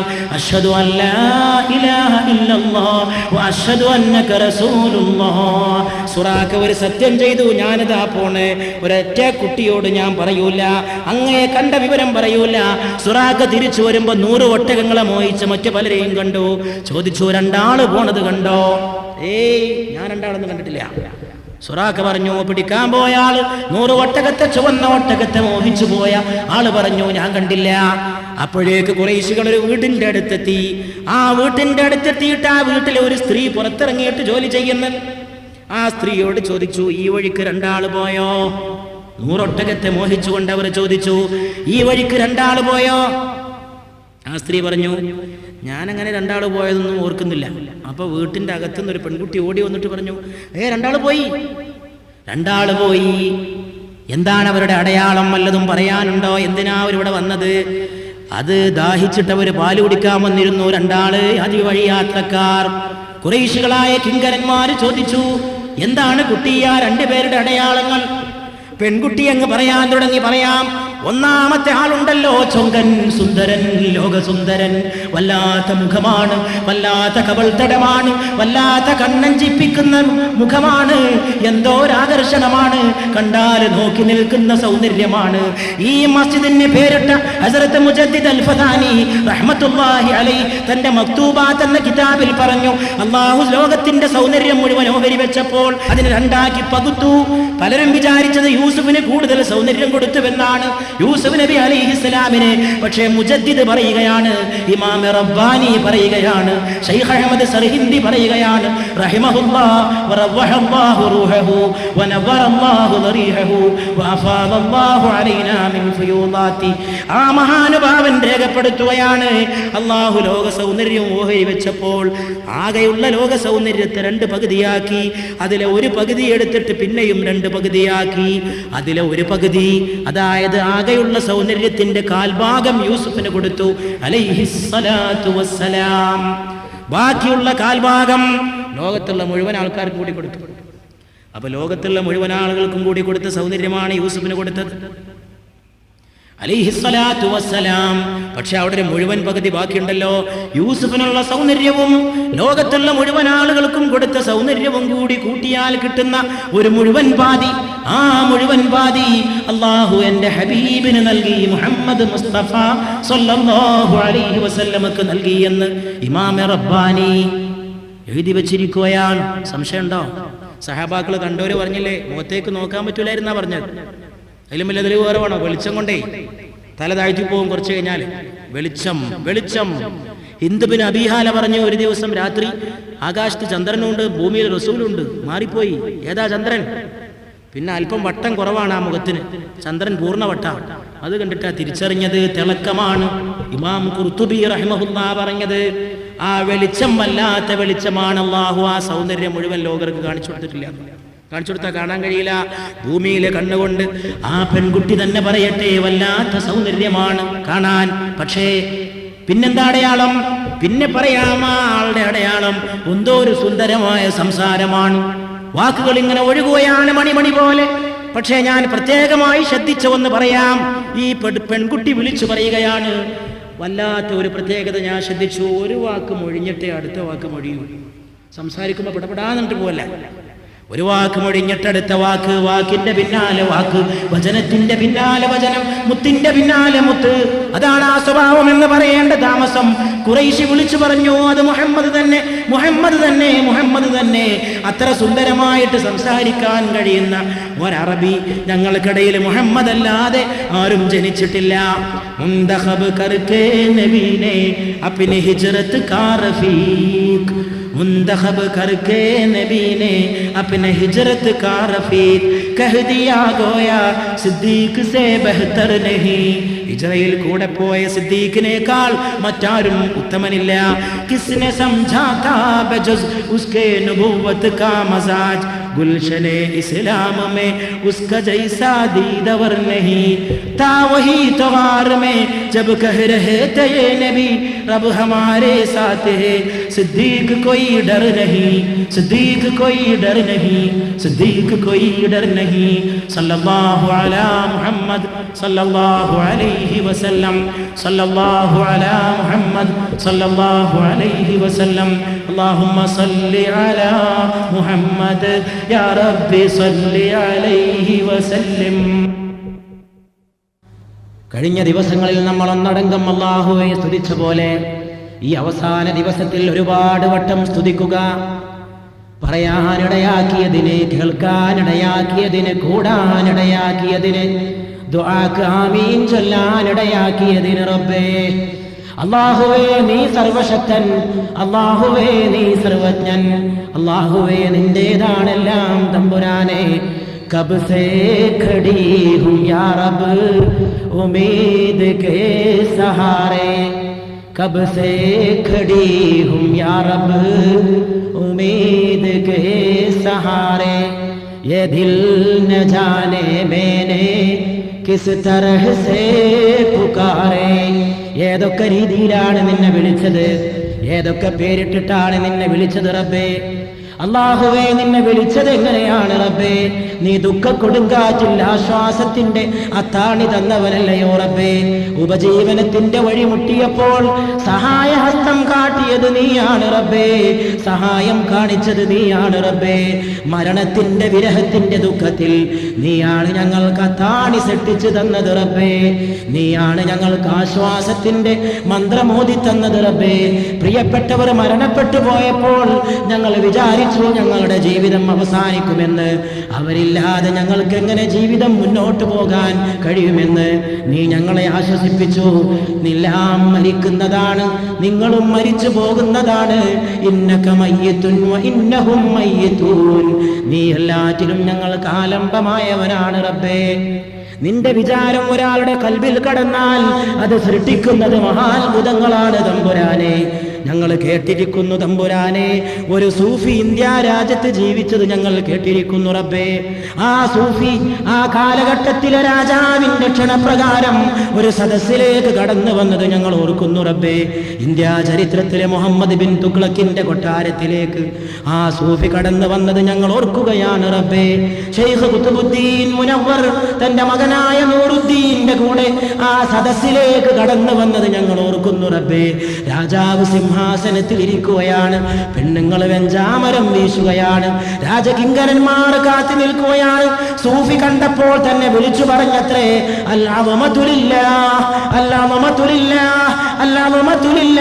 വലിപ്പം അല്ലാഹുവിനാണ്, ഗാംഭീര്യം അല്ലാഹുവിനാണ്, മഹത്വം അല്ലാഹുവിനാണ്. കസേരയിട്ട രാജാവേ നിനക്കല്ല, നിന്റെ മുമ്പാകെയുള്ള സുന്ദരി പെണ്ണുങ്ങൾക്കല്ല, നിനക്ക് വെഞ്ചാമരം വീശുന്നവർക്കല്ല, നിനക്ക് സ്തുതി പാടുന്ന കൊട്ടാരത്തിലെ വിദൂഷകന്മാർക്കല്ല. നിന്റെ സിംഹാസനം നശ്വരം, നിന്റെ വീട് നശ്വരം, നിന്റെ കൊട്ടാരം നശ്വരം. അനശ്വരമായത് ഒരേ ഒരു സിംഹാസനം മാത്രമാണ്. അല്ലാഹു ലാ ഇലാഹ ഇല്ലാ ഹുവൽ ഹയ്യുൽ ഖയ്യൂം ലാ തഖുദുഹു സിനതും വലാ നൗം. അവനെ ഉറക്കം ബാധിക്കുകയില്ല, അവനെ മറവി ബാധിക്കുകയില്ല. അവന്റെ ഉജ്ജ്വലമായ സിംഹാസനം ലോകത്തിന്റെ ആകാശ ഭൂമികളുടെ സിംഹാസനമാണ്. മുഹമ്മദ് ബിൻ തുഗ്ലക്ക് പറഞ്ഞു, എന്റെ വക എന്തെങ്കിലും സമ്മാനം നിങ്ങൾ കൊണ്ടുപോകണം. എന്റെ കൊട്ടാരത്തിൽ നിന്ന് മടങ്ങുമ്പോൾ 1,00,000 സ്വർണ്ണ നാണയം ഞാൻ നിങ്ങൾക്ക് നൽകാൻ തീരുമാനിച്ചുവെന്ന് മുഹമ്മദ് ബിൻ തുഗ്ലക്ക് ശൈഖ് ഖുതുബുദ്ദീനോട് പറഞ്ഞപ്പോൾ അദ്ദേഹം പറഞ്ഞത്രേ, 1,00,000 സ്വർണ്ണ നാണയം കിട്ടിയിട്ട് ഞാൻ എന്ത് ചെയ്യാൻ? എനിക്ക് വേണ്ട. വലില്ലാഹി ഖസാഇനുസ് സമാവാതി വൽ അർദ്. ആകാശഭൂമികളുടെ ഖജനാവുകൾ അല്ലാഹുവിനുള്ളതാണ്. അവന്റെ ഖജനാവിൽ നിന്നാണ് എനിക്ക് അന്നം, അവന്റെ ഖജനാവിൽ നിന്നാണ് എനിക്ക് സമ്മാനം.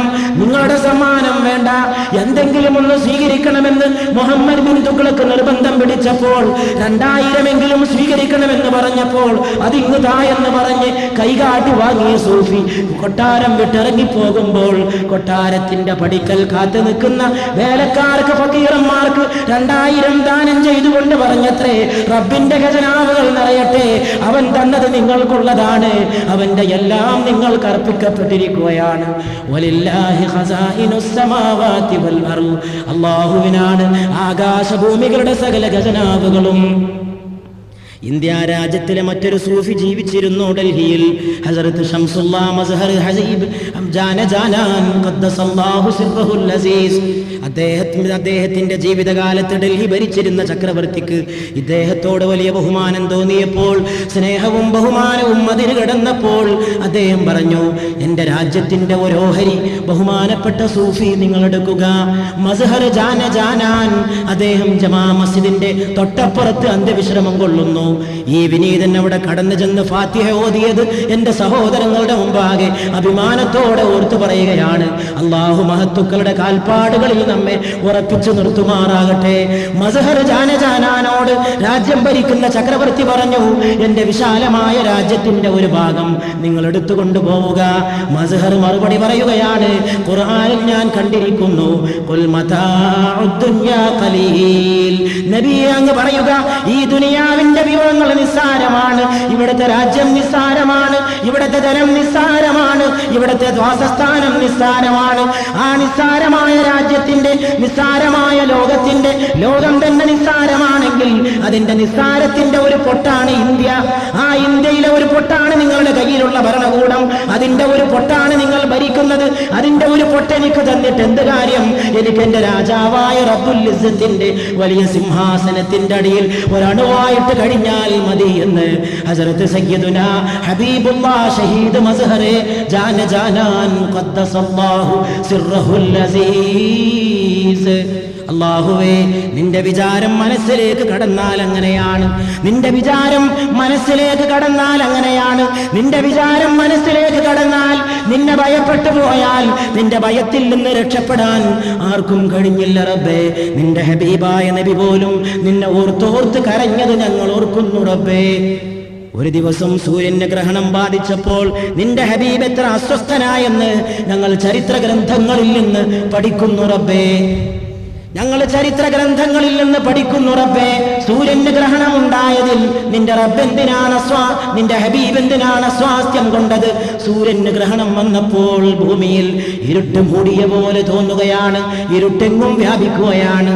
നിന്റെ ഹബീബായ നബി മുഹമ്മദ് മുസ്തഫ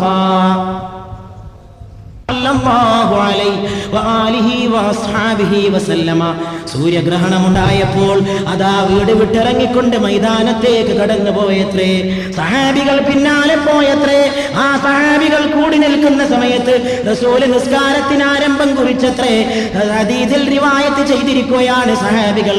ആ റുകൂഅ് കണ്ടാൽ തോന്നും ഇനി ഒരിക്കലും ആ റുകൂഅിന് അന്ത്യമില്ലെന്ന്. അത്ര വലിയ റുകൂഅ്, അവസാനിക്കാത്ത റുകൂഅ്.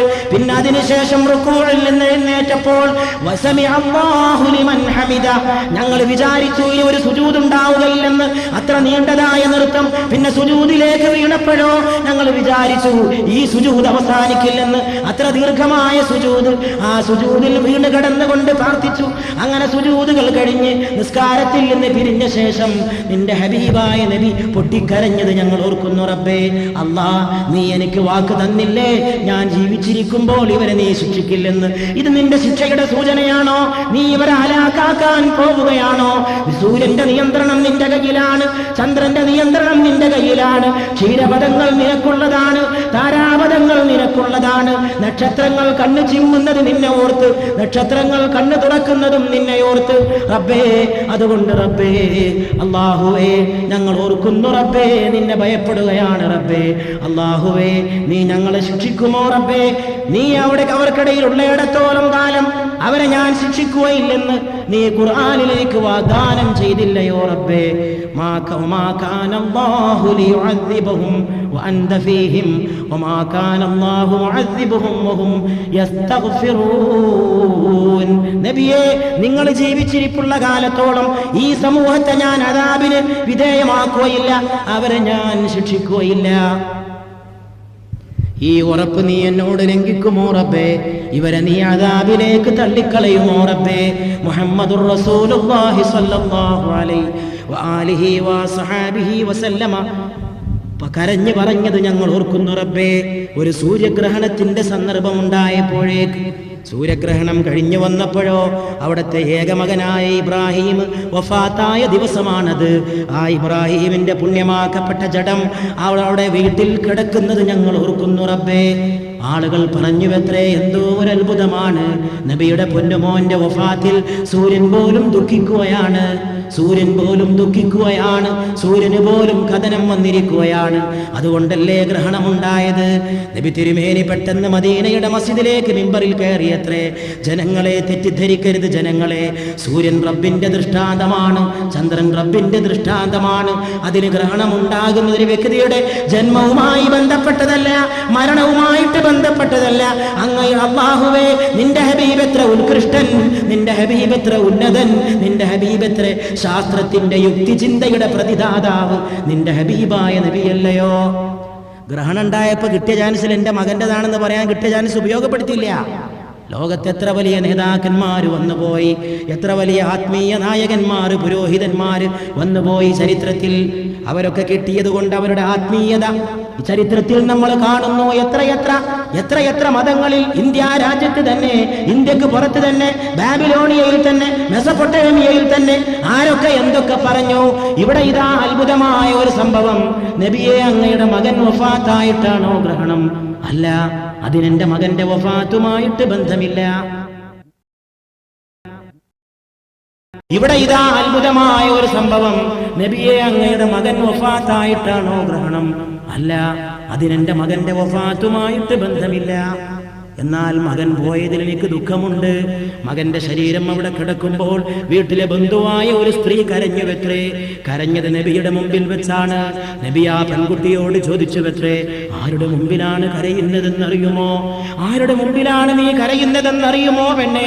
അല്ലാഹുവിന്റെ റസൂലിന്റെ മുമ്പിലാണോ നീ മരണത്തിന്റെ പേരിൽ കരയുന്നത്? മരണത്തിന്റെ പേരിൽ നീ കരയുന്നത് അല്ലാഹുവിന്റെ റസൂലിന്റെ മുമ്പിൽ വെച്ചാണോ എന്ന് മകനായ ഇബ്രാഹിമിന്റെ വഫാത്തിന്റെ വേളയിൽ ആ സഹോദരിയോട് ചോദിച്ചുവത്രേ. മറ്റൊരിക്കൽ ഒരു മകളുടെ നിര്യാണ വേളയിൽ കരഞ്ഞവരോട് ചോദിച്ചു വെത്രേ, അള്ളാഹുവിന്റെ റസൂലിന്റെ സാന്നിധ്യത്തിൽ വെച്ചാണോ നിങ്ങൾ കരയുന്നത്? പക്ഷേ മകള് മരണപ്പെട്ട സമയത്ത് ആ ചോദ്യം ഉന്നയിക്കപ്പെട്ടപ്പോൾ കരഞ്ഞ പെൺകുട്ടി ഇത്തിരി ബുദ്ധിയുള്ള വിളവുള്ള കുട്ടിയായതുകൊണ്ട് ആ പൂമുഖത്തേക്ക് നോക്കിക്കൊണ്ട് ചോദിച്ചു, അങ്ങ് അള്ളാന്റെ റസൂലാണ്, അങ്ങയുടെ മുമ്പിൽ വെച്ച് മരണത്തിന് കരയുന്നത് എന്റെ തെറ്റാണെങ്കിൽ അങ്ങയുടെ കണ്ണിൽ എന്തുകൊണ്ടാണ് കണ്ണീര്? പിന്നെ അങ്ങ് എന്തിനാണ് കരയുന്നത്? കരഞ്ഞത് എനിക്ക് തെറ്റാണെങ്കിൽ നബിയെ, അള്ളാഹുവിന്റെ റസൂലേ, നിങ്ങളുടെ കണ്ണിൽ എന്തുകൊണ്ട് കണ്ണീരെന്ന് പറഞ്ഞപ്പോൾ അള്ളാഹുവിന്റെ റസൂല് പൊട്ടി പൊട്ടി കരഞ്ഞുകൊണ്ട് പറഞ്ഞത്രേ, മരണത്തിൽ ദുഃഖിക്കാതിരിക്കാനാകുമോ? ഓമന മക്കളുടെ പ്രിയപ്പെട്ടവരുടെ വേർപാടിൽ വിഷമിക്കാതിരിക്കാനാകുമോ? ഡൽഹിയിൽ ഒരു സൂഫി ജീവിച്ചിരുന്നു. ആ സൂഫിയുടെ ഒരു മകൻ മരിച്ചുപോയി. മരിച്ചപ്പോ ആ സൂഫി പറഞ്ഞത്രേ, കൊണ്ടുപോയിട്ട് കബറടക്കിയേക്ക് എനിക്കൊരു പ്രശ്നമില്ല. ആ സംഭവം എടുത്ത് ഉദ്ധരിച്ചുകൊണ്ട് അൽ ഇമാമുർ റബ്ബാനി അൽ മുജദ്ദിദുൽ അൽഫിത്താനി അശൈഖ് അഹ്മദുൽ ഫാറൂഖി അൽ ഹനഫി അൻ-നഖ്ശബന്ദി സർഹിന്ദി ഖദ്ദസല്ലാഹു സിർറഹുൽ അസീസ് പറയുകയാണ്, അതിൽ നമുക്ക് മാതൃകയില്ല. സൂഫി മഹാനായിരിക്കാം, പക്ഷെ ആ സംഭവത്തിൽ നമുക്ക് മാതൃകയില്ല. മകൻ മരിച്ചപ്പോ കൊണ്ടുപോയിട്ട് കബറടക്കിയേക്ക് എനിക്കൊന്നുമില്ല എന്ന് പറഞ്ഞ ബാപ്പയായ സൂഫിയിൽ മുസ്ലിം സമുദായമേ നിങ്ങൾക്ക് മാതൃകയില്ല. മുജദ്ദിദ് അൽ-ഫതാനി എഴുതി വെക്കുകയാണ്. എന്തുകൊണ്ട് മാതൃകയില്ലാതായി? മകനായ ഇബ്രാഹിം വഫാത്തായപ്പോൾ അല്ലാഹുവിന്റെ റസൂൽ വിളിച്ചു പറഞ്ഞു, വഇന്നാ ബിമൗതിക ലാ ഇബ്രാഹീമ ലമഹ്സൂനൂൻ, എന്റെ മോനായ ഇബ്രാഹിമേ, നിന്റെ മരണത്തിൽ ഞങ്ങൾ ദുഃഖിതരാണ്. മോനെ, നീ പോയതിൽ എനിക്ക് സങ്കടമുണ്ട്. മോനെ, മോനെ, നീ പോയതിൽ ഞങ്ങൾ വിലപിക്കുന്നു. മോനെ, മോനെ, നീ എന്റെ പ്രിയപ്പെട്ട കരളിന്റെ കഷ്ണമാണ്. മോനെ, നിന്റെ വേർപാടെന്നെ കരയിപ്പിക്കുന്നു. മോനെ, അതിലാണ് മുസ്ലിമീങ്ങളെ നിങ്ങൾക്ക് മാതൃക എന്ന് ഇമാം റബ്ബാനി മുജദ്ദിദ് അൽ-ഫതാനി ശരീഅത്തിനുമായിട്ട് ബന്ധിപ്പിക്കാത്ത തരീഖത്ത് ലോകത്തിന് അപകടമാണെന്ന് പഠിപ്പിച്ച ഹസ്രത്ത് സയ്യിദുനാ മുജദ്ദിദ് അൽ-ഫതാനി ഖദ്ദസല്ലാഹു സിർറഹുൽ അസീസ് മക്തൂബാത്തിൽ രേഖപ്പെടുത്തി വെച്ചിരിക്കുകയാണ്. എന്താ ഈ സൂഫിയും റസൂലും തമ്മിലുള്ള വ്യത്യാസം? നമ്മുടെ വിഷയത്തിൽ ബന്ധപ്പെട്ട് വരുന്ന കാര്യങ്ങൾ തന്നെയായത്. എന്താ അവിടെ വ്യത്യാസം? വ്യത്യാസം, റസൂലിന്റെ പ്രകൃതം മനുഷ്യന്റെ പ്രകൃതവുമായി കൂടുതൽ ചേർന്ന് നിൽക്കുന്നു. മോൻ മരിച്ചാൽ ദുഃഖിക്കുക എന്നുള്ളത് മനുഷ്യന്റെ പ്രകൃതമാണ്, മനുഷ്യന്റെ പ്രകൃതിയാണത്. അള്ളാഹുവിന്റെ റസൂൽ മലക്കല്ല, മനുഷ്യന്റെ പ്രകൃതവുമായിട്ട് ലയിച്ചു നിന്നു. ഒരു ബാപ്പാക്ക് മോന് മരണപ്പെട്ടാൽ ദുഃഖമുണ്ടാകുമെന്ന ആ പ്രകൃതി സത്യത്തെ മുഹമ്മദുർ റസൂലുള്ളാഹ് സ്വല്ലല്ലാഹു അലൈഹി വസല്ലമ ഈ ഭൂമിയിൽ സാർത്ഥകമാക്കി. വഇന്നാ ബിമൗതിക യാ ഇബ്രാഹീമ ലമഹ്സൂനൂൻ, എന്റെ മോനായ ഇബ്രാഹീമേ, പൊന്നുമോനെ, നിന്റെ മരണത്തിൽ ഞങ്ങൾ ദുഃഖിതരാൻ. കൊണ്ടുപോയി കബറടക്കിയേക്ക്, മോൻ മരിച്ചെങ്കിൽ എനിക്കതിൽ പ്രശ്നമില്ല എന്ന് പറഞ്ഞ സൂഫി. അതൊരു ഹാലാണ്. അത് തെറ്റാന്ന് പറയാനൊന്നും ഞാനാണല്ല, ഓരോരുത്തരുടെ മനസ്സിന്റെ ഹാലാണ്, അതൊരു ഹാല്. പക്ഷേ മാതൃക അതിനല്ല. മാതൃക ദുഃഖിക്കണം, ദുഃഖമുണ്ടാകും, അത് സ്വാഭാവികമാണ്. ദുഃഖമില്ലെന്ന് പറയുന്നത് വിഷമമാണ്. എന്തുകൊണ്ടാണ് അങ്ങയുടെ മുമ്പാകെ കരയുന്നത്? എനിക്ക് തെറ്റാണെങ്കിൽ അങ്ങയുടെ കണ്ണിൽ എന്താണ് കണ്ണീരെന്ന് വീട്ടിലെ പെൺകുട്ടി ചോദിച്ചപ്പോൾ അല്ലാഹുവിന്റെ റസൂൽ കരഞ്ഞുകൊണ്ട് ആ മുഖത്തേക്ക് നോക്കിക്കൊണ്ട് പറഞ്ഞത്രേ, ഇന്നൽ മുഅ്മിന ഖൈർ അല ബികുല്ലി ഖൈരിൻ അലാ കുല്ലി ഹാൽ ഇന്ന നഫ്സഹു തൻസഉ മൻ ബൈനി ജംബൈഹി വഹുവ യഹ്മദുല്ലാഹ തആല. ഏത് അവസ്ഥയിലും മുഅ്മിൻ സന്തോഷവാനാണ്, അവൻ ഖൈറിലാണ്. അവന്റെ കരൾ പറിച്ചെടുത്താൽ, ദുഃഖത്തിന്റെ അവസ്ഥയിൽ ഒരു മുഅ്മിന്റെ കരൾ പറിച്ചെടുത്താൽ, നെഞ്ചിന്റെ കൂട്ടിൽ നിന്ന് ഒരു മുഅ്മിന്റെ ഹൃദയം പറിച്ചെടുത്താൽ നിനക്ക് കാണാം യഹ്മദുല്ലാഹ തആല, അത് അല്ലാഹുവിനെ സ്തുതിക്കുന്നതായിട്ട് നിനക്ക് കാണാമെന്ന് റസൂലുള്ളാഹി സ്വല്ലല്ലാഹു അലൈഹി വആലിഹി വസഹബിഹി വസല്ലമ നമ്മെ പഠിപ്പിച്ചു. ഏത് മനുഷ്യന് ഏത് കാര്യത്തിലും മാതൃകയായി വന്ന റസൂൽ, എല്ലാ വിഷയത്തിലും മനുഷ്യനെ മാതൃക കാണിച്ച റസൂൽ, മരിച്ചാൽ ദുഃഖിക്കുന്ന കാര്യത്തിൽ വരെ മാതൃക കാണിച്ചു തന്ന റസൂല്, ഏത് കാര്യത്തിലും റഹ്മത്തായ റസൂല്. റഹ്മത്ത് ഭീ വഹി, റഹ്മത്തെ ആലം ഭീ വഹി ഹേ. റഹ്മത്തും അവരാണ്, ലോകത്തിന്റെ റഹ്മത്തും അവരാണ്.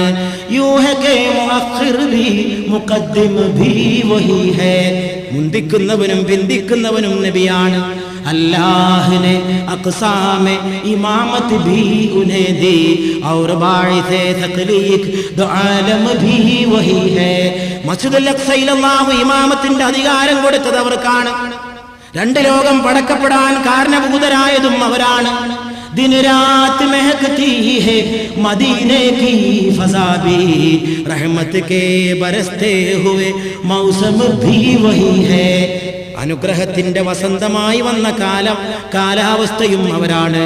മദീനയുടെ അന്തരീക്ഷത്തിൽ രാവും പകലും സുഗന്ധം പ്രസരിക്കുകയാണ്, സുഗന്ധം പരക്കുകയാണ്. മദീനയുടെ അന്തരീക്ഷത്തിൽ എപ്പോഴും സുഗന്ധം പരക്കുകയാണ്. दूरी का मुझे जख्म मिला जिनके करम से दरअसल नरमे जख्म का मरहम भी वही है. നബി തിരുമേനി സല്ലല്ലാഹു അലൈഹി വസല്ലം ആ നബിയാണ് വേദനയെ പോലും അനുഗ്രഹമാക്കി തീർത്തത്. മെരാ ഭീ മദീനെ സേ ബുലാവോ ഉന ആയ, എനിക്കും മദീനയിൽ നിന്നൊരു വിളി കിട്ടിയിരിക്കുകയാണ്. കവി പറയുകയാണ്, എനിക്കും മദീനയിൽ നിന്നൊരു വിളി കിട്ടിയിരിക്കുന്നു. ജോ തെരേ ഹേ യാർ മേരേ ഗം ഭീ വഹി ഹേ, മദീനയിൽ നിന്ന് കിട്ടിയ വിളിയാണ് എൻ്റെ ദുഃഖം, ആ ദുഃഖത്തിലാണ് എൻ്റെ ആനന്ദം.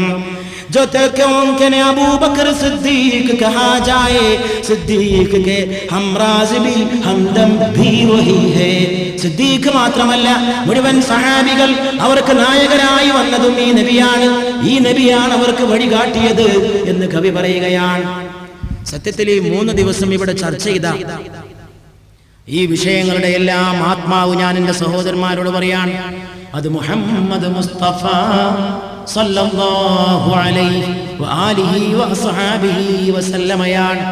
എന്തിനാ ഈ സിദ്ദീഖിനെയും ഫാറൂഖിനെയും ചർച്ച ചെയ്യണമെന്നറിയോ? എന്തിനാണത്? ഇവിടെ ഇരിക്കുന്നവരൊക്കെ അത് മനസ്സിലാക്കാനുള്ള വിവേകമുള്ളവരായിരിക്കും ഞാൻ വിശ്വസിക്കുന്നു. പക്ഷെ വിവേകം കുറഞ്ഞവരുണ്ടാവാം. ഇന്നലെ സലാത്തിന്റെ പ്രാധാന്യം തുടക്കത്തിൽ കുറച്ച് പറഞ്ഞപ്പോൾ ഒരു സുഹൃത്ത് പറയാണ്, എന്തിനാ അതിനു വേണ്ടി 20 മിനിറ്റ് എടുത്തത്? ആളുകളുടെ ബോധത്തിന്റെ തകരാറാണ്, ആളുകളുടെ ബോധത്തിന്റെ തകരാറ്. അതുകൊണ്ട് ഞാൻ പറയാണ്, സിദ്ദീഖിന് പറയണതും ഫാറൂഖിന് പറയണതും എല്ലാം പറയണതും അവരുടെ മധ്യത്തിലിരിക്കുന്ന രാജാവിനെ കുറിച്ച് പറയാനാണ്. രാജാവിന്റെ ചുറ്റുവട്ടത്തിരിക്കുന്ന ഭൃത്യന്മാര് രാജാവിനെ കുറിച്ച് ഓർക്കുന്നവരാണ്. ഭൃത്യനെ കുറിച്ച് പറയുന്നത് രാജാവിനെ കുറിച്ച് പറയാനാണ്. ഈ വിഷയത്തിന്റെ മുഴുവൻ അടിസ്ഥാനം മുഹമ്മദാണ് സല്ലല്ലാഹു അലൈഹി വആലിഹി വസഹബിഹി വസല്ലം. ഇന്ന് സയ്യിദുനാ ഉമർ ഇബ്നുൽ ഖത്താബ് റളിയല്ലാഹു അൻഹു ആണ് നമ്മുടെ ചർച്ചാ വിഷയം. ആ ഉമർ ഇബ്നുൽ ഖത്താബിന്റെ ജീവിതത്തിലെ തന്നെ ഒരു സംഭവം ഞാൻ ആ സുഹൃത്തിനെ ഓർമ്മിപ്പിക്കുകയാണ്. 20 മിനിറ്റ് സലാത്തിന്റെ മദ്ഹ് പറയാൻ എന്തിന് ചെലവഴിച്ചുവെന്ന് ചോദിക്കുന്ന ഒരാൾ ഈ സദസ്സിൽ വന്നിട്ടില്ലായിരുന്നെങ്കിൽ എത്ര നന്നായിരുന്നുവെന്ന് ഞാൻ ആഗ്രഹിച്ചു പോയാൽ എന്നെ വെറുക്കരുതേ, എന്നെ കുറ്റപ്പെടുത്തരുതേ. സലാത്തിന്റെ പ്രാധാന്യമില്ലാതെ, ഹുബ്ബുൻ നബിയുടെ പ്രാധാന്യം പറയാതെ, മുത്തു മുഹമ്മദിനെ വിളിച്ചു പറയാതെ സല്ലല്ലാഹു അലൈഹി വആലിഹി വസഹബിഹി വസല്ലം പ്രസംഗമില്ല, റമദാന്റെ പ്രഭാഷണമില്ല, ദീനിന്റെ മജ്ലിസില്ല, ഇൽമിന്റെ ഘട്ടമില്ല. എല്ലാം ചെന്ന് മുട്ടി നിൽക്കുന്നത് മുഹമ്മദുൻ അഷ്റഫുൽ അറാബി വൽ അജമി, മുഹമ്മദുൻ ഖൈറു മൻ യംശി അലാ ഖദമി, മുഹമ്മദുൻ സിനതു ദുനിയാ വ ബഹജതുഹാ, മുഹമ്മദുൻ കാശിഫുൽ ഉമ്മാതി വൽ-ളുലമി, മുഹമ്മദുൻ ദിക്റുഹു റൂഹുൻ ലിഅൻഫുസിനാ, മുഹമ്മദുൻ ശുക്റുഹു ഫർദുൻ അലൽ ഉമമി. ഞാൻ ഈ വിഷയത്തിന്റെ പ്രധാനപ്പെട്ട കാതലായി ഈ കാര്യം ഈ സദസ്സിന്റെ മുമ്പാകെ വെക്കുകയാണ്. ആരാണ് മുഹമ്മദ് എന്നറിയുമോ? സല്ലല്ലാഹു അലൈഹി വസല്ലം. മുഹമ്മദിനെ ഓർക്കൽ ഞങ്ങളുടെ റൂഹുകൾക്ക് ഞങ്ങളുടെ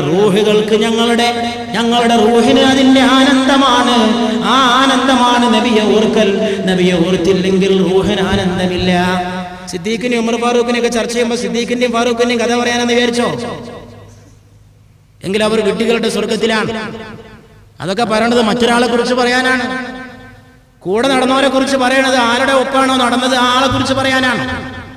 ആരുടെ കൂടെ നടന്നിട്ടാണോ ഇവർക്ക് സുഗന്ധമുണ്ടായത്, ചാരിയാൽ ചാരിയത് മണക്കും എന്ന് പണ്ട് മലയാള ഭാഷയിൽ പഴമൊഴി പറഞ്ഞ മാതിരി സിദ്ദീഖിന്റെ കുപ്പായത്തിന് ആരെ ചാരിയപ്പോഴാ സുഗന്ധം ഉണ്ടായത്?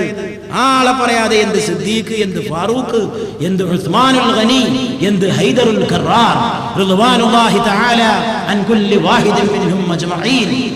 അല്ലാഹുവിന്റെ റസൂലിനെ കുറിച്ച് പറയാനാണ്. ആ റസൂലിനെ ഓർക്കുക എന്നുള്ളത് ഞങ്ങളുടെ ആത്മാവുകൾക്ക് ആനന്ദമാണ്.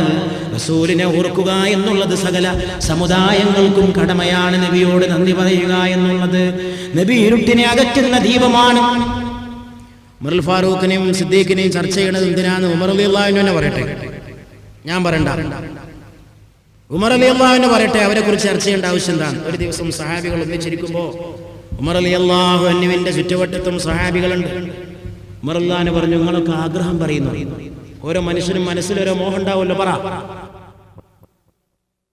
ആ സഹാബി പറഞ്ഞു, എനിക്കൊരു ആഗ്രഹമുണ്ട്, എനിക്ക് ഇൽമുണ്ടാകണം, ധാരാളം അറിവുണ്ടാകണം. ആ ഇൽമു കൊണ്ട് ദീനിന് സേവനം ചെയ്യണം. എൻ്റെ ഇൽമു കൊണ്ട് പരിശുദ്ധ ദീനുൽ ഇസ്ലാമിന് സേവനം ചെയ്യണം. ആ ഇൽമിനെ ആളുകൾക്ക് എത്തിച്ചു കൊടുക്കണം. ഉമർ റളിയല്ലാഹു അൻഹു പറഞ്ഞു, നല്ല ആഗ്രഹമായിരിക്കണം. വേറെ ആളോട് പറഞ്ഞു, ഇനി നിങ്ങൾ ആഗ്രഹം പറയും. മൂന്നാമനായ സഹാബി പറഞ്ഞു, അമീറുൽ മുഅ്മിനീൻ, എന്റെ ആഗ്രഹം എനിക്ക് പടക്കളത്തിൽ ഷഹീദാകണം. അങ്ങനെ വിചാരണ കൂടാതെ എനിക്ക് സ്വർഗത്തിൽ പ്രവേശിക്കണം. അതാണ് എന്റെ ആഗ്രഹമെന്ന് മൂന്നാളും കൂടി ചോദിച്ചു. ഞങ്ങളോട് ആഗ്രഹം പറയുന്ന ഉമറേ, അമീറുൽ മുഅ്മിനീനെ, അങ്ങയുടെ ആഗ്രഹവും കേൾക്കാൻ ഞങ്ങൾ ആഗ്രഹിക്കുകയാണ്. ഉമർ റളിയല്ലാഹു അൻഹു പറയുകയാണ്, എൻ്റെ ആഗ്രഹം ചെറുതാണ്, പക്ഷേ എൻ്റെ ആഗ്രഹം വലുതാണ്. എനിക്ക് സൽമാനെ പോലെയുള്ള സഹാബികളുടെ കൂടെ ഇരിക്കണം. എനിക്ക് ബിലാലിനെ പോലെയുള്ള സഹാബികളുടെ കൂടെ ഇരിക്കണം. എന്തുകൊണ്ടാണ് സൽമാനോടും ബിലാലിനോടും പ്രത്യേക ഇഷ്ടം?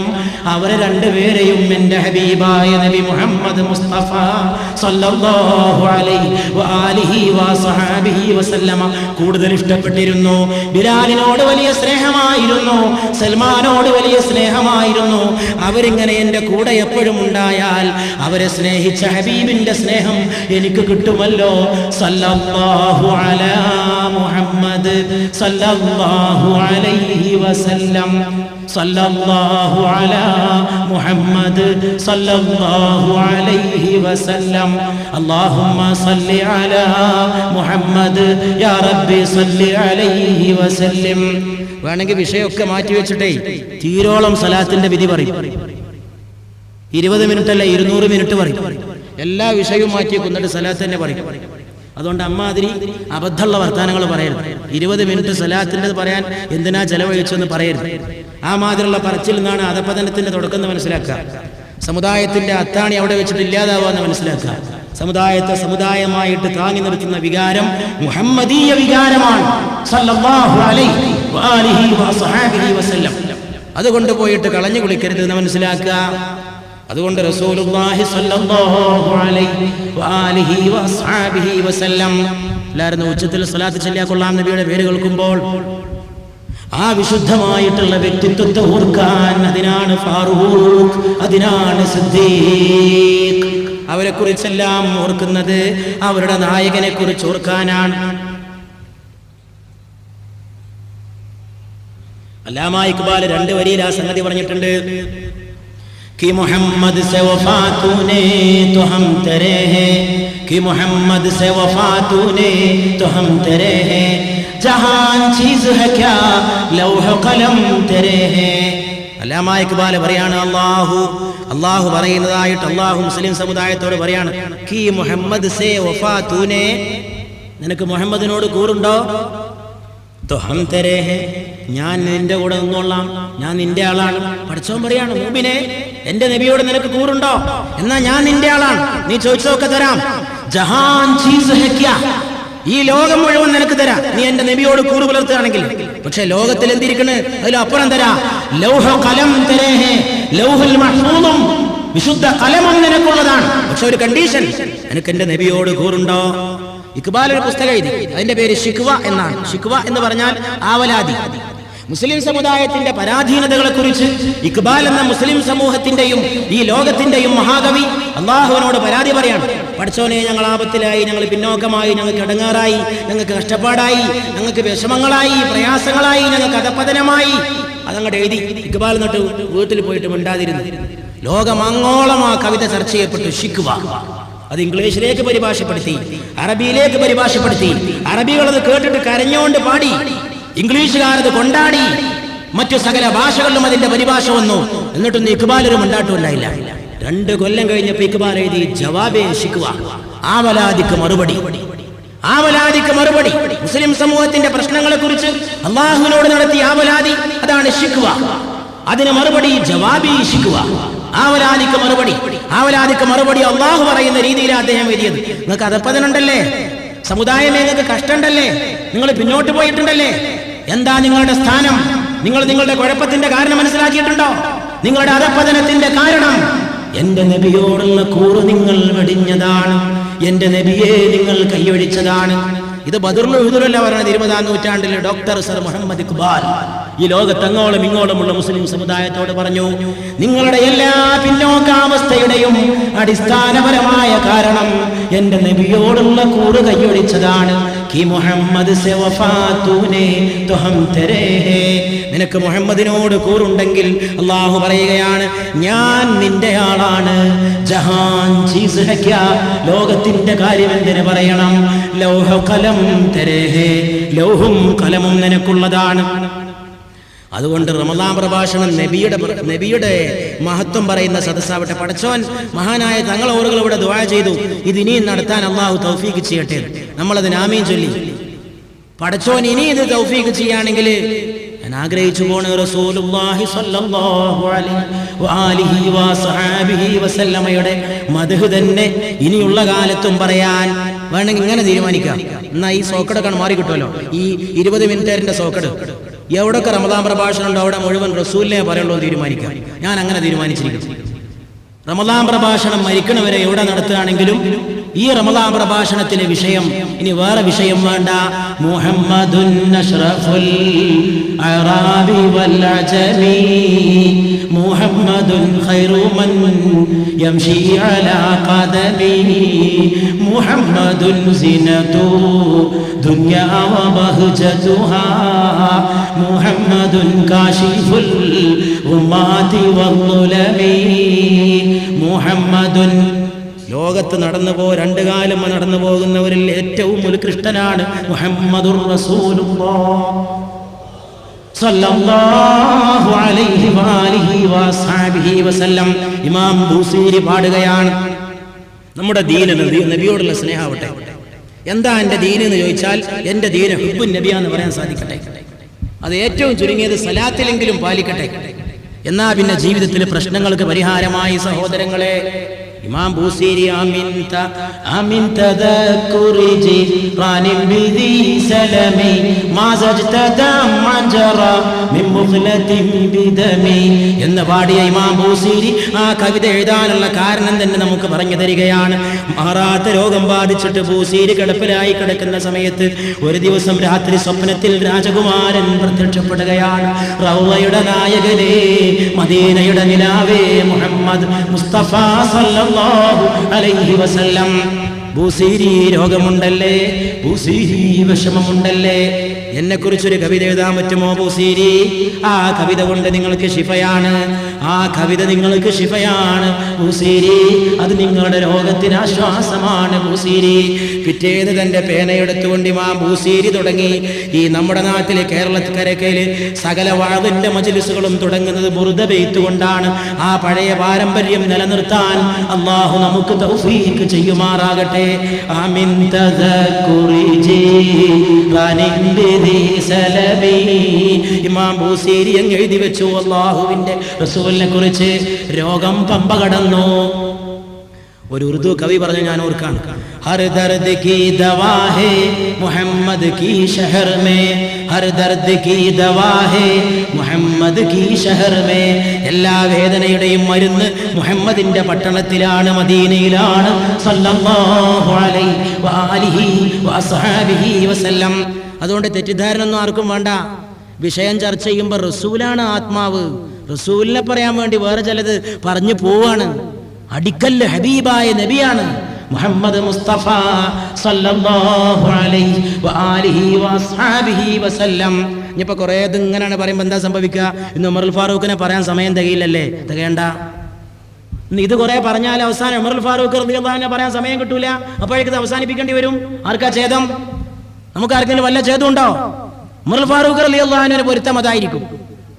ഉമറുൽ ഫാറൂഖ് റളിയല്ലാഹു തആല അൻഹുവിന് പൊരുത്തം നിങ്ങൾ എന്നെ കുറിച്ച് പറയണ്ട, എന്നെ ഞാനാക്കിയവനെ കുറിച്ച് പറഞ്ഞാൽ മതി. ഞാൻ ആരാണെന്നറിയുമോ? ഞാൻ എൻ്റെ സ്വന്തം രക്തത്തിൽ പിറന്ന 3 പെൺകുട്ടികളെ ജീവനോടെ കുഴിച്ചു മൂടിയ കാട്ടറബിയായ ഖത്താബിന്റെ മകൻ ഉമറായിരുന്നുവെന്ന് ഉമർ റളിയല്ലാഹു അൻഹു നമ്മോട് പറയും. രാജാവിന്റെ സദസ്സിലേക്ക് ഉമറുൽ ഫാറൂഖ് റളിയല്ലാഹു തആല അൻഹു ഒരു ദിവസം ഓടി വന്നിട്ട് പറഞ്ഞത്രേ, അല്ലാഹുവിന്റെ റസൂലേ, അല്ലാഹ് എന്നോട് പൊറുക്കുമോ? അല്ലാഹ് എന്നോട് പൊറുക്കുമോ? എന്താണ് ഉമറേ ഈ അസാധാരണമായ ചോദ്യം? അല്ലാഹുവിന്റെ റസൂൽ പുണ്യപൂമാൻ ചോദിക്കേണ്ട സന്ദർഭം. അൽ ഫാറൂഖ് മറുപടി പറഞ്ഞു, എന്റെ സ്വന്തം രക്തത്തിൽ പറന്ന 3 പെൺകുട്ടികളെ ഞാൻ ജീവനോടെ കുഴിച്ചു മൂടിയിട്ടുണ്ട്. ജാഹിലിയ്യ കാലഘട്ടത്തിൽ പെൺമക്കളെ മാതാപിതാക്കൾ ജീവനോടെ കൊല്ലുന്ന കാലത്ത്, ജീവനോടെ കുഴിച്ചു മൂടുന്ന കാലത്ത് എന്റെ 3 പെൺമക്കൾ ഞാൻ തന്നെയാണ് കുഴി കുടിച്ചത്, ഞാൻ തന്നെയാണ് തൂമ്പയെടുത്തത്, ഞാൻ തന്നെയാണ് കുഴിയിലേക്ക് എന്റെ മോളെ ഇറക്കിയത്. അതിന് 3ാമത്തെ മോളെ ഇറക്കിയത് ഞാൻ ഓർക്കുന്നു റബ്ബേ. എന്റെ ഒടുക്കത്തെ പൈതൽ റബ്ബേ, ആ പൈതലിന്റെ കണ്ണിലേക്ക് ഞാനാണ് മണൽ വാരിയെറിഞ്ഞത്. അല്ലാഹുവിന്റെ റസൂലേ, ഞാനാ എന്റെ രക്തത്തിൽ പിറന്ന എന്റെ കുഞ്ഞുമോടെ മുഖത്തേക്ക് ഞാൻ വാരിയെറിഞ്ഞു, മണൽ വാരിയെറിഞ്ഞു. ആ കുട്ടി ഒന്ന് പെടഞ്ഞു, ഒടുക്കത്തെ പെടച്ചിൽ അത് മരണപ്പെട്ടു പോയി. അല്ലാഹുവിന്റെ റസൂലേ, 3 പെൺമക്കളെ കൊന്ന ക്രൂരനാണ് ഈ ഖത്താബിന്റെ മകനായ ഉമർ. പടച്ചവൻ എന്നോട് പൊറുക്കുമോ ഉമറേ? അല്ലാഹുവിന്റെ റസൂലേ, എന്നോട് പൊറുക്കുമോ? 3 പെൺമക്കളെ കൊന്ന ഈ ക്രൂരന്, ഈ രാക്ഷസന് അല്ലാഹു മാഫ് നൽകുമോ? അല്ലാഹുവിന്റെ റസൂലേ എന്ന് ചോദിക്കുമ്പോൾ അവിടുന്ന് തലോടി, അവിടുന്ന് പറഞ്ഞു, നിങ്ങൾ ഈമാൻ അംഗീകരിച്ചില്ലേ? നിങ്ങൾ ദീനിലേക്ക് വന്നില്ലേ? നിങ്ങൾ ഇബ്നു ഖത്താബിന്റെ മോനെ, നിങ്ങൾ ഫാറൂഖായില്ലേ? അല്ലാഹ് പൊറുത്തിരിക്കണേ ഉമറേ. അശ്ഹദു അല്ലാ ഇലാഹ ഇല്ലല്ലാഹ്. ആ ഉമർ പിന്നെ ആരായി? രാജ്യം ഭരിക്കുന്ന ഖലീഫയായി. ഒരു ദിവസം ഉമർ തന്റെ രാജ്യത്തൂടെ ചുറ്റിക്കറങ്ങുകയാണ്. രാജ്യം ഭരിക്കുന്ന ഉമർ രാത്രിഞ്ചരനായിരിക്കുകയാണ്. ചാരനെ പോലെ തന്റെ രാജ്യവാസികൾ എങ്ങനെ ജീവിക്കുന്നുവെന്നറിയാൻ അതാ നടക്കുകയാണ്. പെൺമക്കളെ ജീവനോടെ കൊന്നിട്ട് പെൺവർഗത്തെ വെറുത്തിരുന്ന ഉമർ അതാ ഒരു വീട്ടിൽ നിന്നൊരു വിളക്ക് കാണുന്നു. രാത്രി ഒറ്റക്ക് ഉമർ ആ വീട്ടിന്റെ അടുത്തേക്ക് നടന്നു ചെല്ലുന്നു. അമീറുൽ മുഅ്മിനീൻ നടന്നു ചെല്ലുന്നു ആ വിളക്കിന്റെ അടുത്തേക്ക്. അപ്പോഴതാ അകത്തു നിന്നൊരു സ്ത്രീയുടെ കരച്ചിലിന്റെ ശബ്ദം കേൾക്കുകയാണ്. പാതിരാവിൽ മണല് ധരിച്ചു കിടക്കുകയാണ്. പകൽ മുഴുവൻ വെയിലേറ്റ മരുഭൂമി, രാത്രി തണുത്തിരിക്കുകയാണ്.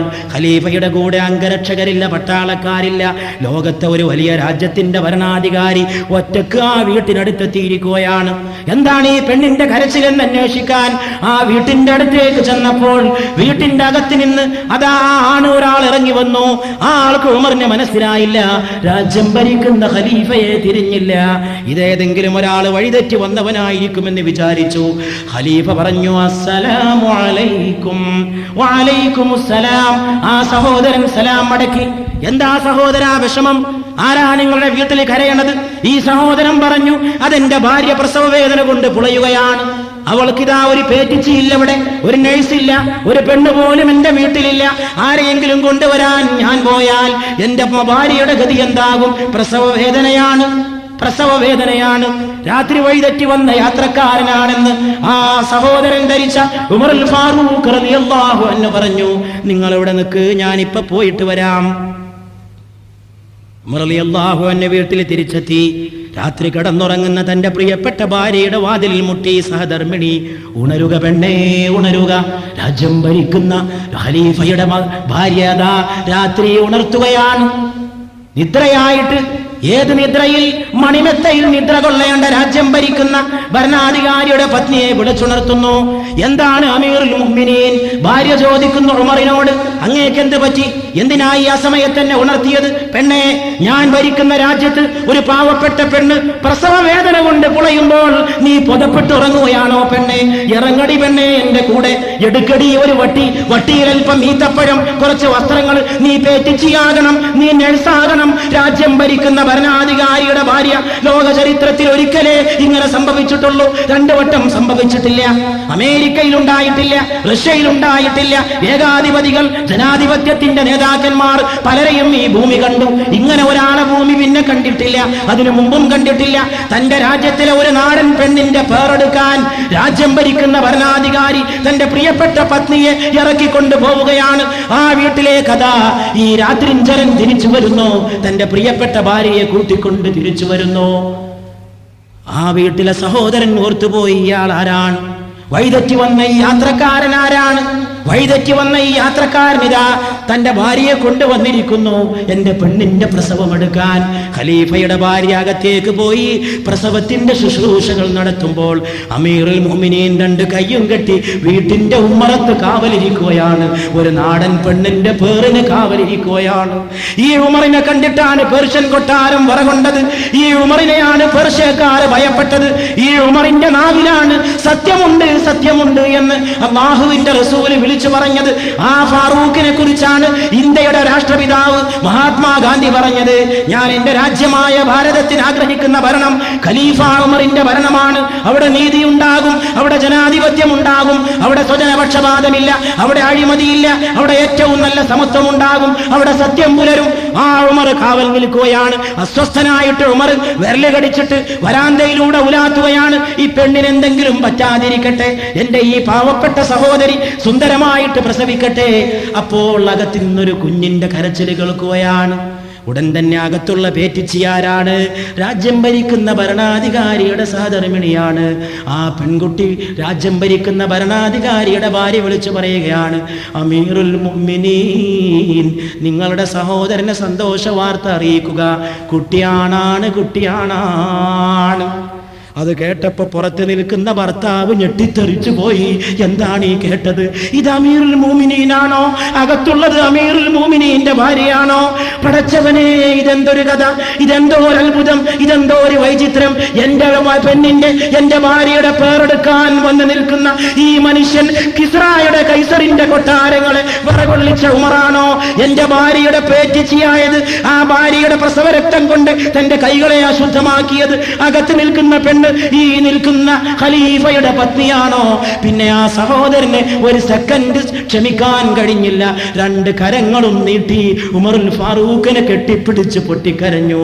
അമീറുൽ മുഅ്മിനീൻ മാപ്പാക്കണേ, അമീറുൽ മുഅ്മിനീൻ മാപ്പാക്കണേ, എന്റെ നാടൻ പെണ്ണിന്റെ പേരെടുക്കാൻ അങ്ങ് പത്നിയെ കൊണ്ടുവന്നത് ഞാൻ അറിഞ്ഞില്ല, മാപ്പാക്കണേ അമീറുൽ മുഅ്മിനീൻ ഉമറുൽ ഖത്താബേ, മാപ്പാക്കണേ. സ്വന്തം ചോരയിൽ പിറന്ന 3 പെൺകുട്ടികളെ ജീവനോടെ കുഴിച്ചു മൂടിയ അതേ കൈകൊണ്ട് വരെ ഇറങ്ങടി പെണ്ണേ, എന്റെ രാജ്യത്തൊരു പെണ്ണിന്റെ പേരെടുക്കാൻ വാടി പെണ്ണേ എന്ന് ഉമറിനെ മാറ്റിയതാരാണ്? അത് ഈ കിഴക്കിന്റെ രാജാവാണ്, അത് പടിഞ്ഞാറിന്റെ രാജാവാണ്, അത് ഭൂതകാലത്തിന്റെ തുടിപ്പാണ്, അത് വർത്തമാനത്തിന്റെ കരുത്താണ്, അത് ഭാവിയുടെ നായകനാണ്, അത് മക്കയുടെ നിലാവാണ്, അത് മദീനയുടെ കുളിരാണ്, അത് ചരിത്രത്തിന്റെ പുളകമാണ്, അത് കാലത്തിന്റെ വിളിയാളമാണ്, അത് വിപ്ലവത്തിന്റെ തീപന്തമാണ്, അത് പരിവർത്തനത്തിന്റെ പടപ്പാട്ടാണ്, അത് നീതിയുടെ പടവാളാണ്, അത് സത്യത്തിന്റെ പര്യായമാണ്, അത് മുഹമ്മദാണ് സല്ലല്ലാഹു അലൈഹി വആലിഹി വസഹബിഹി വസല്ലം. ഗേറ്റ് കടക്കുന്നത് രാജാവിനെ കാണാനാണ്. ഗേറ്റിങ്ങിൽ നിന്നിട്ട് മടങ്ങി വരരുത്. ഉസ്മാനെ കണ്ടിട്ട് മടങ്ങിപ്പോരല്ലേ, ഉമറിനെ കണ്ടിട്ട് തിരിച്ചു പോകല്ലേ, സിദ്ദീഖിനെ കണ്ടിട്ട് തിരിച്ചു മടങ്ങി പോകല്ലേ. അപ്പുറത്താണ് രാജാവ്, അപ്പുറത്താണ് ചക്രവർത്തി. മുഹമ്മദുൻ സീനതു ദുനിയാ വ ബഹ്ജതുഹാ, മുഹമ്മദുൻ കാശിഫുൽ ഉമ്മാതി വദ്ദുലമി. അതുകൊണ്ട് മഹാനായ തങ്ങൾ ദുആ ചെയ്തതിനനുസരിച്ച് ഇനി ഒരു റമദാൻ പ്രഭാഷണം ഉണ്ടാവുകയാണെങ്കിൽ വേറെ വിഷയവും നമുക്ക് വേണ്ട, റസൂലായിരിക്കട്ടെ നമ്മുടെ വിഷയം സല്ലല്ലാഹു അലൈഹി വആലിഹി വസ്ഹാബിഹി വസല്ലം. ഇനിയൊരു റമളാൻ പ്രഭാഷണത്തിന് അള്ളാഹു വിധി കൂട്ടുമോ? പടച്ചോനറിയാം. നമുക്കിങ്ങനെ പറയാനും ആഗ്രഹിക്കാനുമല്ലാതെ എന്തിന് നിർവൃത്തിയുണ്ട്? ഇന്നലെ കണ്ടവനെ ഇന്ന് കാണാത്ത ഈ ലോകത്ത് കഴിഞ്ഞ റമദാനിൽ നോമ്പ് തുറന്ന് കൈപിടിച്ച് സലാം ചൊല്ലി പിരിഞ്ഞവന്റെ കബറങ്ങ പോയിട്ട് ഇക്കൊല്ലം സലാം ചൊല്ലേണ്ടി വരുന്ന ഈ കാലത്ത് നോമ്പ് തുറക്കാൻ ക്ഷണിച്ച ആളെ ഇക്കൊല്ലം കബറിന്റെ അടിയിൽ പോയിട്ട് നോമ്പ് തുറന്നിട്ട് കൈ തുടച്ച് മടങ്ങുമ്പോൾ അസ്സലാമു അലൈക്കും എന്ന് ചൊല്ലിയ ആളോട് ഇക്കൊല്ലം റമദാനിൽ ചെന്നിട്ട് അസ്സലാമു അലൈക്കും യാ അഹ്ലദ്ദിയാറി മിനൽ മുഅ്മിനീൻ, ഖബറിൽ കിടക്കുന്ന മുഅ്മിനീങ്ങളെ നിങ്ങൾക്ക് സലാം എന്ന് ചൊല്ലേണ്ട അവസ്ഥയല്ലയോ റബ്ബുൽ ആലമീനെ നീ ഞങ്ങൾക്ക് തന്നത്? അതുകൊണ്ട് എങ്ങനെ ആഗ്രഹിക്കാൻ? പടച്ചവന്റെ കയ്യിലാണെല്ലാം കിടക്കുന്നത്. ഇസ്ലാമിന്റെ രണ്ടാം ഖലീഫയായ ഉമർ, ലോകത്ത് ചരിത്രത്തിന് നീതി പഠിപ്പിച്ച ഉമർ റളിയല്ലാഹു തആല അൻഹു, ഇന്നല്ലാഹ ജഅലൽ ഹഖ്ഖ അലാ ലിസാനി ഉമർ, അല്ലാഹു സുബ്ഹാനഹു വ തആല ഉമറിന്റെ നാവിൽ സത്യത്തെ നിക്ഷേപിച്ചിരിക്കുന്നുവെന്ന് മുഹമ്മദ് മുസ്തഫ സല്ലല്ലാഹു അലൈഹി വആലിഹി വസഹബിഹി വസല്ലം. സ്വലാത്ത് ചൊല്ലണമെന്ന് ഇനി വീണ്ടും പറയിപ്പിക്കരുന്ന ഒരു അപേക്ഷ. ലൗ കാന ബഅദി നബിയ്യൻ ലകാന ഉമർ ഇബ്നുൽ ഖത്താബ്, എനിക്ക് ശേഷം ഒരു നബി ഉണ്ടാകുമായിരുന്നെങ്കിൽ അത് ഉമർ ഇബ്നുൽ ഖത്താബ് ആകുമായിരുന്നുവെന്ന് സയ്യിദുനാ വ നബിയുനാ മുഹമ്മദുർ റസൂലുള്ളാഹ് സ്വല്ലല്ലാഹു അലൈഹി വസല്ലം. ഖാദിയാനിന്റെ അടവ് അതിലും പൊളിഞ്ഞ്, എനിക്ക് ശേഷം ഒരു നബി ഉണ്ടാകുമായിരുന്നെങ്കിൽ അത് ഉമർ ഇബ്നുൽ ഖത്താബ് ആകുമായിരുന്നു. വേറെ എത്രയോ ഹദീസുകളിൽ അന്ത്യപ്രവാചകൻ എന്ന് വരുന്നു. എന്നിട്ടും മലപ്പുറം ജില്ലയുടെ മുഖ്യമൂലകളിൽ ചിലർക്ക് ഖാദിയാനിസത്തോട് താല്പര്യം. ഏതെങ്കിലും ഒരു മുതലാളി എവിടെയെങ്കിലും ഒരു വീടെടുക്കുക, ആ മുതലാളി പണം കൊടുക്കുക, എന്നിട്ട് ഖാദിയാനിസം പ്രചരിപ്പിക്കുക, കുഫ്ർ പ്രചരിപ്പിക്കുക. അല്ലാഹു സുബ്ഹാനഹു വ തആല മുഹമ്മദ് നബിക്ക് ശേഷം സല്ലല്ലാഹു അലൈഹി വസല്ലം മറ്റൊരാളെ പ്രവാചകനായി സ്വീകരിക്കുന്ന നിർഭാഗ്യത്തിൽ നിന്ന്, അധപ്പതനത്തിൽ നിന്ന്, അർത്ഥശൂന്യതയിൽ നിന്ന്, നാണക്കേടിൽ നിന്ന് അഭിമാനികളായ നമ്മളെ കാത്തുരക്ഷിക്കുമാറാകട്ടെ എന്ന് നമ്മൾ ദുആ ചെയ്യാം. മൗലാന സയ്യിദ് അബുൽ ഹസൻ അലി നദവി, ലോക മുസ്ലിം പണ്ഡിതൻ, കേരളത്തിലെ മുസ്ലിമീങ്ങളോട് പറയാൻ ഈ എളിയവനെ ഏൽപ്പിച്ച ഒരു വസിയത്ത് ഞാൻ ഈ വലിയ സദസ്സിൽ വെച്ച് നിർവഹിക്കുകയാണ്. മംഗലാപുരത്ത് വെച്ച് ഒരിക്കൽ മൗലാന അബുൽ ഹസൻ അലി നദവി സാഹിബ് എന്നോട് പറഞ്ഞു, കേരളത്തിന്റെ ചില മുക്കുമൂലകളിൽ ഖാദിയാനിസം പ്രചാരം നേടുന്നുണ്ട്. കിട്ടാവുന്ന സന്ദർഭങ്ങളിൽ അതിനെതിരെ ജനങ്ങൾക്ക് പറഞ്ഞു കൊടുക്കണം. ഖാദിയാനിസം കുഫ്റാണ് എന്ന് ആളുകളെ ബോധ്യപ്പെടുത്തണം. മറ്റുള്ള കുഫറിനേക്കാൾ അപകടമുള്ള കുഫറാണിത്. തൊപ്പിയിട്ട കുഫർ, താടി വെച്ച കുഫർ, പള്ളിയുണ്ടാക്കുന്ന കുഫർ, മിനാരമുണ്ടാക്കുന്ന കുഫർ, കുബ്ബയുണ്ടാക്കുന്ന കുഫർ, പെട്ടെന്ന് കണ്ടാൽ തിരിച്ചറിയാൻ പ്രയാസമുള്ള കുഫർ. അതുകൊണ്ട് സമുദായത്തെ ഈ കാര്യത്തിൽ ബോധവൽക്കരിക്കണം എന്ന് അദ്ദേഹം പറഞ്ഞത് ഞാൻ ഓർത്തു പോവുകയാണ്. അല്ലാഹു സുബ്ഹാനഹു വ തആല ആ അബദ്ധത്തിൽ നിന്ന് നമ്മളെ കാത്തു രക്ഷിക്കുമാറാകട്ടെ എന്ന് ഞാൻ എൻ്റെ സഹോദരന്മാരുടെ മുമ്പാകെ വിനയസമേതം പ്രാർത്ഥിക്കുകയാണ്. അതുകൊണ്ട് റസൂലുള്ളാഹി സ്വല്ലല്ലാഹു അലൈഹി വആലിഹി വഅസ്ഹാബിഹി വസല്ലമ ദുആ ചെയ്തു, ഞാനെങ്ങാൻ ഒരു നബിയെങ്ങാനും എൻ്റെ കാലശേഷം ഉണ്ടാകുമായിരുന്നുവെങ്കിൽ അത് മുഹമ്മദ് മുസ്തഫ സ്വല്ലല്ലാഹു അലൈഹി വസല്ലമക്ക് ശേഷം ഒരു നബിക്ക് സാധ്യതയുണ്ടാകുമായിരുന്നുവെങ്കിൽ അത് സയ്യിദുനാ ഉമർ ഇബ്നുൽ ഖത്താബ് റളിയല്ലാഹു തആല അൻഹു ആകുമായിരുന്നു. ഇനി ഇതിനേക്കാളും വലിയ ഒരു ബിരുദം, ഇതിനേക്കാളും വലിയ ഒരു അംഗീകാരം ഉമറിന് വേറെ വേണോ? എനിക്ക് ശേഷം അള്ളാഹു ഒരു നബിയെ അയക്കാൻ തീരുമാനിക്കുകയാണെങ്കിൽ അത് ഉമറാകുമായിരുന്നു. ഒരു നബിയാകാനുള്ള യോഗ്യത ഒക്കെ ഈ മനുഷ്യന് തികഞ്ഞിട്ടുണ്ട്. റളിയല്ലാഹു തആല അൻഹു. അവിടെ വെച്ച് അവസാനിപ്പിക്കണം ഉമർ റളിയല്ലാഹുവിനെ കുറിച്ചുള്ള എല്ലാ വർത്താനങ്ങളും. പിന്നൊന്നും പറയരുത്, എല്ലാം അവിടെ അവസാനിക്കണം. ഇത് ഗുളികയാണ്. എല്ലാ മരുന്നും കൂടിയും ആറ്റിക്കുറുക്കി ഉണ്ടാക്കിയ ഒറ്റമൂലിക. നബി തിരുമേനി സല്ലല്ലാഹു അലൈഹി വസല്ലം എന്തൊക്കെ ഉമർ ഇബ്നുൽ ഖത്താബ് റളിയല്ലാഹു തആല അൻഹുവിനെ കുറിച്ച് പറഞ്ഞിട്ടുണ്ടോ, ആ പറഞ്ഞതെല്ലാം കൂടി ആറ്റിക്കുറുക്കിയാൽ ഒരു ഗുളികയാകുമെങ്കിൽ അതാണ് ഈ ഗുളിക. ലൗ കാന ബഅദി നബിയ്യുൻ ലകാന ഉമർ ഇബ്നുൽ ഖത്താബ് റളിയല്ലാഹു അൻഹു. എനിക്ക് ശേഷം ഒരു നബി ഉണ്ടാകുമായിരുന്നുവെങ്കിൽ അത് ഉമർ ഇബ്നുൽ ഖത്താബ് ആകുമായിരുന്നു റളിയല്ലാഹു തആല അൻഹു. നബി എനിക്ക് ശേഷം നബി ഉണ്ടാവില്ല എന്ന് തിരിയാവുന്ന ഭാഷയിലൊക്കെ പറഞ്ഞു. എന്നിട്ടും ഓരോരുത്തർക്ക് നബിയാകാനുള്ള ഒരു കമ്പം. ലാ നബിയ്യ ബഅദി എന്ന് പറഞ്ഞു റസൂലുള്ളാഹി സ്വല്ലല്ലാഹു അലൈഹി വസല്ലം. എനിക്ക് ശേഷം നബിയല്ല. ഒരിക്കൽ മുസ്ലിം ചരിത്രത്തിൽ ഒരാളുണ്ടായി. ആളെ പേരെന്താണെന്നറിയോ? ലാ. എന്തിനാ ലാ ആയത്? ലാ നബിയ്യ ബഅദി, എനിക്ക് ശേഷമുള്ള നബി ലാ ആണ്. ഇന്ന് കേൾക്കുന്ന നബി ഇല്ല, ലാ എന്ന് പറഞ്ഞാൽ ഇല്ല എന്നാണ് അറബിയിൽ അർത്ഥം. മൂപ്പർക്ക് പേരിട്ടത് ലാ എന്നാണ്. ഞാൻ ലായാണ്, നബിയ്യ ബഅദി, അതാണ് എനിക്ക് ശേഷമുള്ള നബി. അങ്ങനെയുള്ള ആളുകളൊക്കെ ഈ സമൂഹത്തിൽ ഉണ്ടായിട്ടുണ്ട്. നമ്മൾ മിനിഞ്ഞാന്ന് ചർച്ച ചെയ്ത് മുസൈലിമത്തുൽ കദ്ദാബ്, അസ്വദുൽ അൻസി, സജാഹ്, അങ്ങനെയുള്ള കള്ളപ്രവാചകന്മാർ ഈ ലോകത്ത് വർദ്ധിച്ചു വരുന്നു. ഇന്നും അത് നടക്കുന്നു. എങ്ങനെ ഈ ഖാദിയാനിസം പ്രചരിക്കണം? ഞാൻ അത്ഭുതപ്പെടാറുണ്ട്. എങ്ങനെ ബുദ്ധിയുള്ള മനുഷ്യനെ ഖാദിയാനിയാവാൻ കിട്ടുക? അള്ളാഹുവിന്റെ റസൂൽ എന്ന് പറയുന്ന ഈ രാജാവിന് ശേഷം വേറെ നബി ഉണ്ടെന്ന് വിശ്വസിക്കാൻ ബുദ്ധിയുള്ളൊരു മനുഷ്യനെ കിട്ടുമോ? എന്നിട്ട് അതിനുണ്ട് ആള്. നമ്മൾ മിഞ്ഞാന്ന് പറഞ്ഞ മാതിരി നിരാശപ്പെടണ്ട. നബി സല്ലല്ലാഹു അലൈഹി വസല്ലം കണ്ണടച്ചതിന്റെ തൊട്ട് പിറകെ കള്ളപ്രവാചകനായ മുസൈലിമത്തിന് ആയിരക്കണക്കിന് ആളുകളെ കിട്ടിയെങ്കിൽ പിന്നെന്താ സ്ഥിതി? മിർസാ ഗുലാം അഹ്മദ് ഖാദിയാനിയുടെ ഒരുപാട് പ്രവചനങ്ങളുണ്ട്. ഞാൻ പറഞ്ഞു, ഖാദിയാനിസത്തെ പഠിക്കുന്ന വല്ല വിദ്യാർത്ഥികളും ഇവിടെ ഉണ്ടെങ്കിൽ അധികമൊന്നും പഠിക്കണ്ട. ഖാദിയാനി പ്രവാചകന്റെ ഇംഗ്ലീഷ് വഹ്യ് പഠിച്ചാൽ മതി. നിങ്ങൾ എന്നാ മനസ്സിലാവും. അതിന്റെ പിന്നാലെ പോകാൻ ആണത്തുള്ളൊരു മനുഷ്യന് സാധിക്കുന്നു. ഇംഗ്ലീഷ് വഹ്യ് ഇവർ പറഞ്ഞു, പണ്ടൊക്കെ വഹ്യ് അറബിയിലായിരുന്നു, ഇതിപ്പോൾ നമ്മളെ കാലത്ത് ഇംഗ്ലീഷിന്റെ കാലമായതുകൊണ്ട് ഇംഗ്ലീഷിൽ വരാൻ തുടങ്ങിയിരിക്കുന്നത്. കുഴപ്പമൊന്നുമില്ല, വന്നോട്ടെ, പലതിലും വരും. പക്ഷേ ആ വഹ്യിന്റെ ഒരു വാക്കാണ് ഇംഗ്ലീഷിൽ ഗ്രാമർ എന്ന് പറഞ്ഞിട്ടൊരു സാധനമുണ്ട്, വ്യാകരണം. ആ വ്യാകരണം ഈ നബിക്ക് അറിയില്ല എന്ന് ആ ഇംഗ്ലീഷ് പഠിച്ചാൽ നിങ്ങൾക്ക് മനസ്സിലാവും. ഐ ആം ദി പ്രോഫറ്റ്, ഞാനാണ് പ്രവാചകൻ എന്ന് പറയേണ്ട സ്ഥാനത്ത് മൂപ്പര് ഐ ദി പ്രോഫറ്റ് എന്നേ പറയുള്ളൂ. ഞാൻ കോളേജിൽ പഠിച്ചിരുന്ന കാലത്ത് കുട്ടികൾ പറഞ്ഞിരുന്ന ഒരു ഇംഗ്ലീഷിനെ കുറിച്ച് ഞാൻ ഓർത്തുക്കണം. അണ്ടിക്കമ്പനി ഇംഗ്ലീഷ്. അണ്ടിക്കമ്പനി ഇംഗ്ലീഷ് എന്ന് പറഞ്ഞാൽ മുറിയൻ ഇംഗ്ലീഷിന് കുട്ടികൾ അങ്ങനെയാണ് പറഞ്ഞു. അണ്ടിക്കമ്പനി എന്ന് പറഞ്ഞിട്ട് കോളേജിൽ ഒരു ഗ്യാങ് ഉണ്ടായിരുന്നു. എപ്പോഴും ഇംഗ്ലീഷ് പറഞ്ഞു നടക്കുന്ന ഒരു ഗ്യാങ്. അവരെ കളിയാക്കാൻ വേണ്ടി കോളേജിലെ എൻ്റെ സഹപാഠികളായ വിദ്യാർത്ഥികൾ പറയുന്നത് അണ്ടിക്കമ്പനിക്കാരൻ്റെ ഇംഗ്ലീഷ്. എന്താ, എപ്പോഴും ഇംഗ്ലീഷേ പറയുള്ളൂ, പക്ഷെ ഇംഗ്ലീഷ് അറിയില്ല, വ്യാകരണം അറിയില്ല, എങ്ങനെ പറയണമെന്നറിയില്ല. എന്നാലും ഇംഗ്ലീഷ് പറയാൻ ഒരു പ്രത്യേക ദുരഭിമാനം. അതായിരുന്നു മിർസാ ഗുലാം. ഐ ദി പ്രോഫറ്റ്, ഞാൻ പ്രവാചകൻ. ആം എന്നതിന്റെ അതിന്റെ കൂടെ പറഞ്ഞാലേ വാചകം പൂർത്തിയാവുമെന്ന് മനസ്സിലാക്കാൻ പോലും അദ്ദേഹത്തിന് സാധിച്ചിരുന്നില്ലത്രേ. അദ്ദേഹത്തിന് ഒരുപാട് പ്രവചനങ്ങളുണ്ട്, എല്ലാം പഴച്ചു. ഒരു പ്രവചനം മാത്രം പുലർന്നു. സത്യം പറയണല്ലോ, മിർസാ ഗുലാം അഹമ്മദിന്റെ ഒരു പ്രവചനം പുലർന്നു.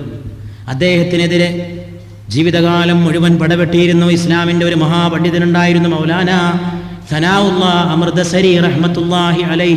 മഹാപണ്ഡിതൻ. അദ്ദേഹത്തിന് ഉറുദുവിൽ ഒരു പത്രമൊക്കെ അദ്ദേഹം ഇറക്കിയിരുന്നു. ആ പത്രങ്ങൾ നമ്മളവിടെയൊക്കെ പഠിച്ചത്. എൻ്റെ വീട്ടിൽ അദ്ദേഹത്തിൻ്റെ ആ ഉറുദു പത്രത്തിൻ്റെ ഒരു 5-8 കെട്ടുകളുണ്ട് ഈ ഉയരത്തിൽ. എൻ്റെ പിതാവ് അന്ന് പഞ്ചാബിൽ നിന്ന് തപാലിൽ വരുത്തിയിട്ടത് വായിക്കാറുണ്ടായിരുന്നു. ഖാദിയാനിസത്തിനെതിരെ അത് ഞാൻ ഇന്നും ബൈൻഡ് ചെയ്ത് സൂക്ഷിച്ചു വെച്ചിട്ടുണ്ട്, ഒരു അമൂല്യ നിധിയായിട്ട്. മൗലാന സനാഉല്ലാഹ് അമൃതസരി റഹ്മത്തുള്ളാഹി അലൈഹി അദ്ദേഹം ഈ ഖാദിയാനിസത്തിനെതിരെ പടവെട്ടി. ഖാദിയാനിസത്തിനെതിരെ അദ്ദേഹത്തിന്റെ എതിർപ്പ് ശക്തിപ്പെട്ട് സഹിക്കാൻ വയ്യാതെ വന്നപ്പോ ഖാദിയാനി പ്രവാചകൻ പറഞ്ഞു, ഞാൻ പറയുന്നത് സത്യമാണെങ്കിൽ ഈ പറയുന്ന സനാഉല്ലാഹ് എന്ന പട്ടി, ഇയാളെ ഭാഷയൊക്കെ വളരെ മോശമായിരുന്നേ, ഒരു നബിന്റെ ഭാഷയാണിതേ. സനാഉല്ലാഹ് എന്നുള്ള പട്ടി, ഒരു മഹാപണ്ഡിതനെ അദ്ദേഹം വിളിച്ചാണ്. സനാഉല്ലാഹ് എന്ന പട്ടി പറയുന്നത് തെറ്റും ഞാൻ പറയുന്നത് ശരിയുമാണെങ്കിൽ എന്റെ ജീവിതകാലത്ത് തന്നെ ഈ സനാഉല്ലാഹ് ചത്തുപോകും. അതല്ല, അയാൾ പറയുന്നത് ശരിയും ഞാൻ പറയുന്നത് തെറ്റുവാണെങ്കിൽ അയാളുടെ ജീവിതകാലത്ത് തന്നെ ഞാൻ മരിച്ചു പോകും. അയാൾ പറഞ്ഞത് ശരിയാണെങ്കിൽ അയാൾ എനിക്ക് ശേഷം ജീവിക്കും എന്ന് പറഞ്ഞു. എല്ലാ പ്രവചനവും തെറ്റെങ്കിലും മിർസാ ഗുലാമിന്റെ ഈ പ്രവചനം സത്യമായിട്ട് പുലർന്നു. മിർസാ ഗുലാമിന്റെ കാലശേഷം ഒരുപാട് കാലം ഹസ്രത്ത് മൗലാന സനാഉല്ലാഹ് അമൃതസരി റഹ്മത്തുള്ളാഹി അലൈഹി, മഹാപണ്ഡിതൻ, ഖാദിയാനിസത്തിനെതിരെ പടവെട്ടിയ മഹാപണ്ഡിതൻ, അദ്ദേഹം ജീവിച്ചു എന്നാണ്. എനിക്കൊരാഗ്രഹമുണ്ട്, അല്ലാമാ ഇക്ബാൽ ഖാദിയാനിസത്തെ പറ്റിയൊരു 2 ലേഖനം എഴുതിയിട്ടുണ്ട്. അതൊന്ന് പരിഭാഷപ്പെടുത്തണമെന്ന് ആഗ്രഹമുണ്ട്, ഇൻഷാ അല്ലാഹ്. ഇക്ബാൽ ഇസ്ലാമിനെതിരെ വന്ന ഓരോ സംഗതിയെയും എതിരിട്ട ഇക്ബാൽ, ഇസ്ലാമിനെതിരെ വന്ന വെല്ലുവിളികളെ എതിരിട്ട ഇക്ബാൽ പണ്ഡിറ്റ് ജവഹർലാൽ നെഹ്റുവിന് നീണ്ട ഒരു കത്തെഴുതി. ആ കത്തൊരു ലേഖനമായിട്ട് മാറി. എന്താ കത്തിലെ വിഷയം എന്നറിയോ? ഖാദിയാനികളും മുസ്ലിങ്ങളും എന്ന് വിശ്വസിക്കരുത്. നെഹ്റു ഒരിക്കലും ഒരു പ്രസ്താവന ചെയ്തപ്പോൾ ഖാദിയാനികളും മുസ്ലിങ്ങളുടെ ഭാഗമാണ് എന്ന് തോന്നിപ്പിക്കുന്ന രീതിയിൽ പണ്ഡിറ്റ് ജവഹർലാൽ നെഹ്റു ഒരു പ്രസ്താവന ചെയ്തു. അതിന് മറുപടിയായിട്ട് അല്ലാമാ ഇക്ബാൽ ഒരു കത്തെഴുതി നെഹ്റുവിന്. എന്തടിസ്ഥാനത്തിലാണ് അവരങ്ങൾ മുസ്ലിങ്ങളായിട്ട് കണക്കാക്കുന്നത്? നിവൃത്തില്ല, കണക്കാക്കാൻ സാധ്യമല്ല എന്ന് പറഞ്ഞു. അത് മലയാളികൾക്ക് പരിഭാഷപ്പെടുത്തി അറിയിച്ചു കൊടുക്കേണ്ട ഒരു സാധനമാണ്. അത് ലഘുലേഖയായിട്ട് ഖാദിയാനിസം പ്രചരിക്കുന്ന സ്ഥലത്തൊക്കെ വിചരണം ചെയ്യണമെന്ന് വരെ എനിക്ക് അഭിപ്രായമാണ്. ഞാൻ ഈ കഴിഞ്ഞ ദിവസം പട്ടാമ്പിക്കടുത്തൊരു സ്ഥലത്ത് പോയപ്പോൾ അവിടെ ഖാദിയാനിസം പരക്കുകയാണ്. ചില ആൾക്കാർ മുസ്ലിം സമുദായത്തിൽ നിന്ന് ഖാദിയാനിസത്തിലേക്ക് പോവാണ്. അല്ലാഹു സുബ്ഹാനഹു വ തആല കുഫറിന്റെ കൂട്ടത്തിൽ നിന്ന് നമ്മെ കാത്തിരക്ഷിക്കുമാറാകട്ടെ. ഇത് അപകടകരമായ കുഫറാണ്. മൗലാന നദ്വി സാഹിബ് പറഞ്ഞ എത്ര ശരിയല്ലേ? മറ്റുള്ള കുഫറിനെ തിരിച്ചറിയും, ഈ കുഫറിനെ തിരിച്ചറിയില്ല. ഇത് പള്ളിയിൽ പോകണ കുഫറാൻ, ഇത് മിനാറുള്ള കുഫറാൻ, ഇത് കുബ്ബയുള്ള കുഫറാൻ, ഇത് തലയിൽ തൊപ്പി വെച്ച കുഫറാൻ, ഇത് താടിയുള്ള കുഫറാൻ. പെട്ടെന്ന് കണ്ടാ മുസ്ലിം വാങ്ങിക്കൊടുക്കേണ്ട നിസ്കാരമുണ്ട്, എല്ലാണ്ട് കണ്ടാൽ യാതൊരു വ്യത്യാസമില്ല. പക്ഷേ അകത്തേക്ക് കടന്നാൽ ഇരുട്ട് നിറഞ്ഞ കുഫറാൻ.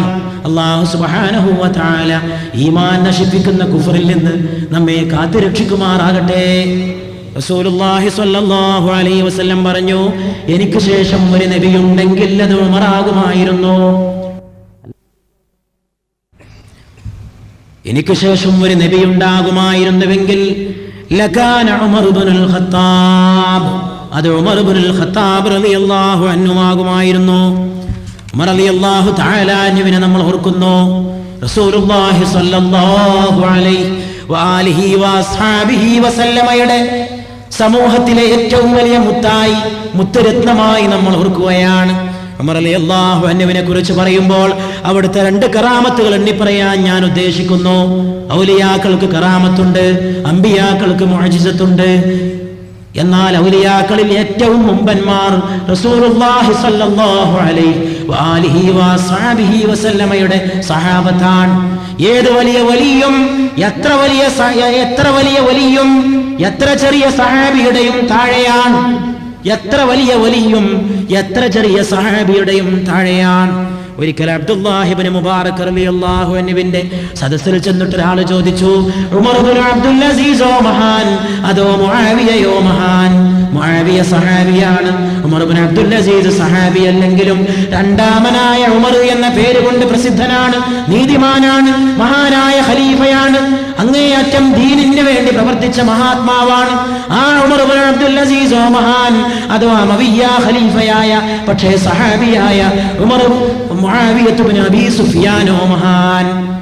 അബ്ദുല്ലാഹി ഇബ്നു മുബാറക് റളിയല്ലാഹു അൻഹു മറുപടി നൽകി, റസൂലുള്ളാഹി സ്വല്ലല്ലാഹു അലൈഹി വസല്ലമയുടെ കൂടെ യുദ്ധത്തിന് പോകുമ്പോൾ മുആവിയയുടെ മൂക്ക് ഒട്ടകത്തിന്റെ മൂക്കിൽ കയറിയ പൊടി. റസൂലുള്ളാഹിന്റെ കൂടെ യുദ്ധത്തിന് പോകുമ്പോൾ മുആവിയയുടെ ഒട്ടകത്തിന്റെ മൂക്കിന്റെ ദ്വാരത്തിൽ കയറിയ പൊടിയുണ്ടല്ലോ, ആ പൊടി പോലും ഉമർ ഇബ്നു അബ്ദുൽ അസീസിനേക്കാൾ മഹത്വമുള്ളതാണ്. എന്നിട്ടല്ലേ മുആവിയയുടെയും ഉമർ ഇബ്നു അബ്ദുൽ അസീസിന്റെയും താരതമ്യമെന്ന് സയ്യിദുനാ അബ്ദുല്ലാഹി ഇബ്നു മുബാറക് റളിയല്ലാഹു തആല അൻഹു മറുപടി പറഞ്ഞു. ഇവിടൊക്കെ നമ്മൾ മനസ്സിലാക്കുക, ഇവർക്കൊക്കെ ഈ മഹത്വം കിട്ടാനുള്ള കാരണം ആ മഹാനുഭാവനായ ലോകനായകന്റെ കൂടെ കഴിഞ്ഞുകൂടിയതാണ്, സ്വഹബത്താണ്. മൊയ്തീൻ ഷേഖ് ഏറ്റവും വലിയ വലിയാണല്ലേ, ആർക്കും ആ കാര്യത്തിൽ സംശയമില്ല. മുസ്ലിം ലോകത്തിന്റെ ആത്മീയ നക്ഷത്രമാണ് ഹസ്രത്ത് സയ്യിദുനാ മുഹിയുദ്ദീൻ അബ്ദുൽ ഖാദിർ ജീലാനി ഖദ്ദസല്ലാഹു സിർറഹുൽ അസീസ്.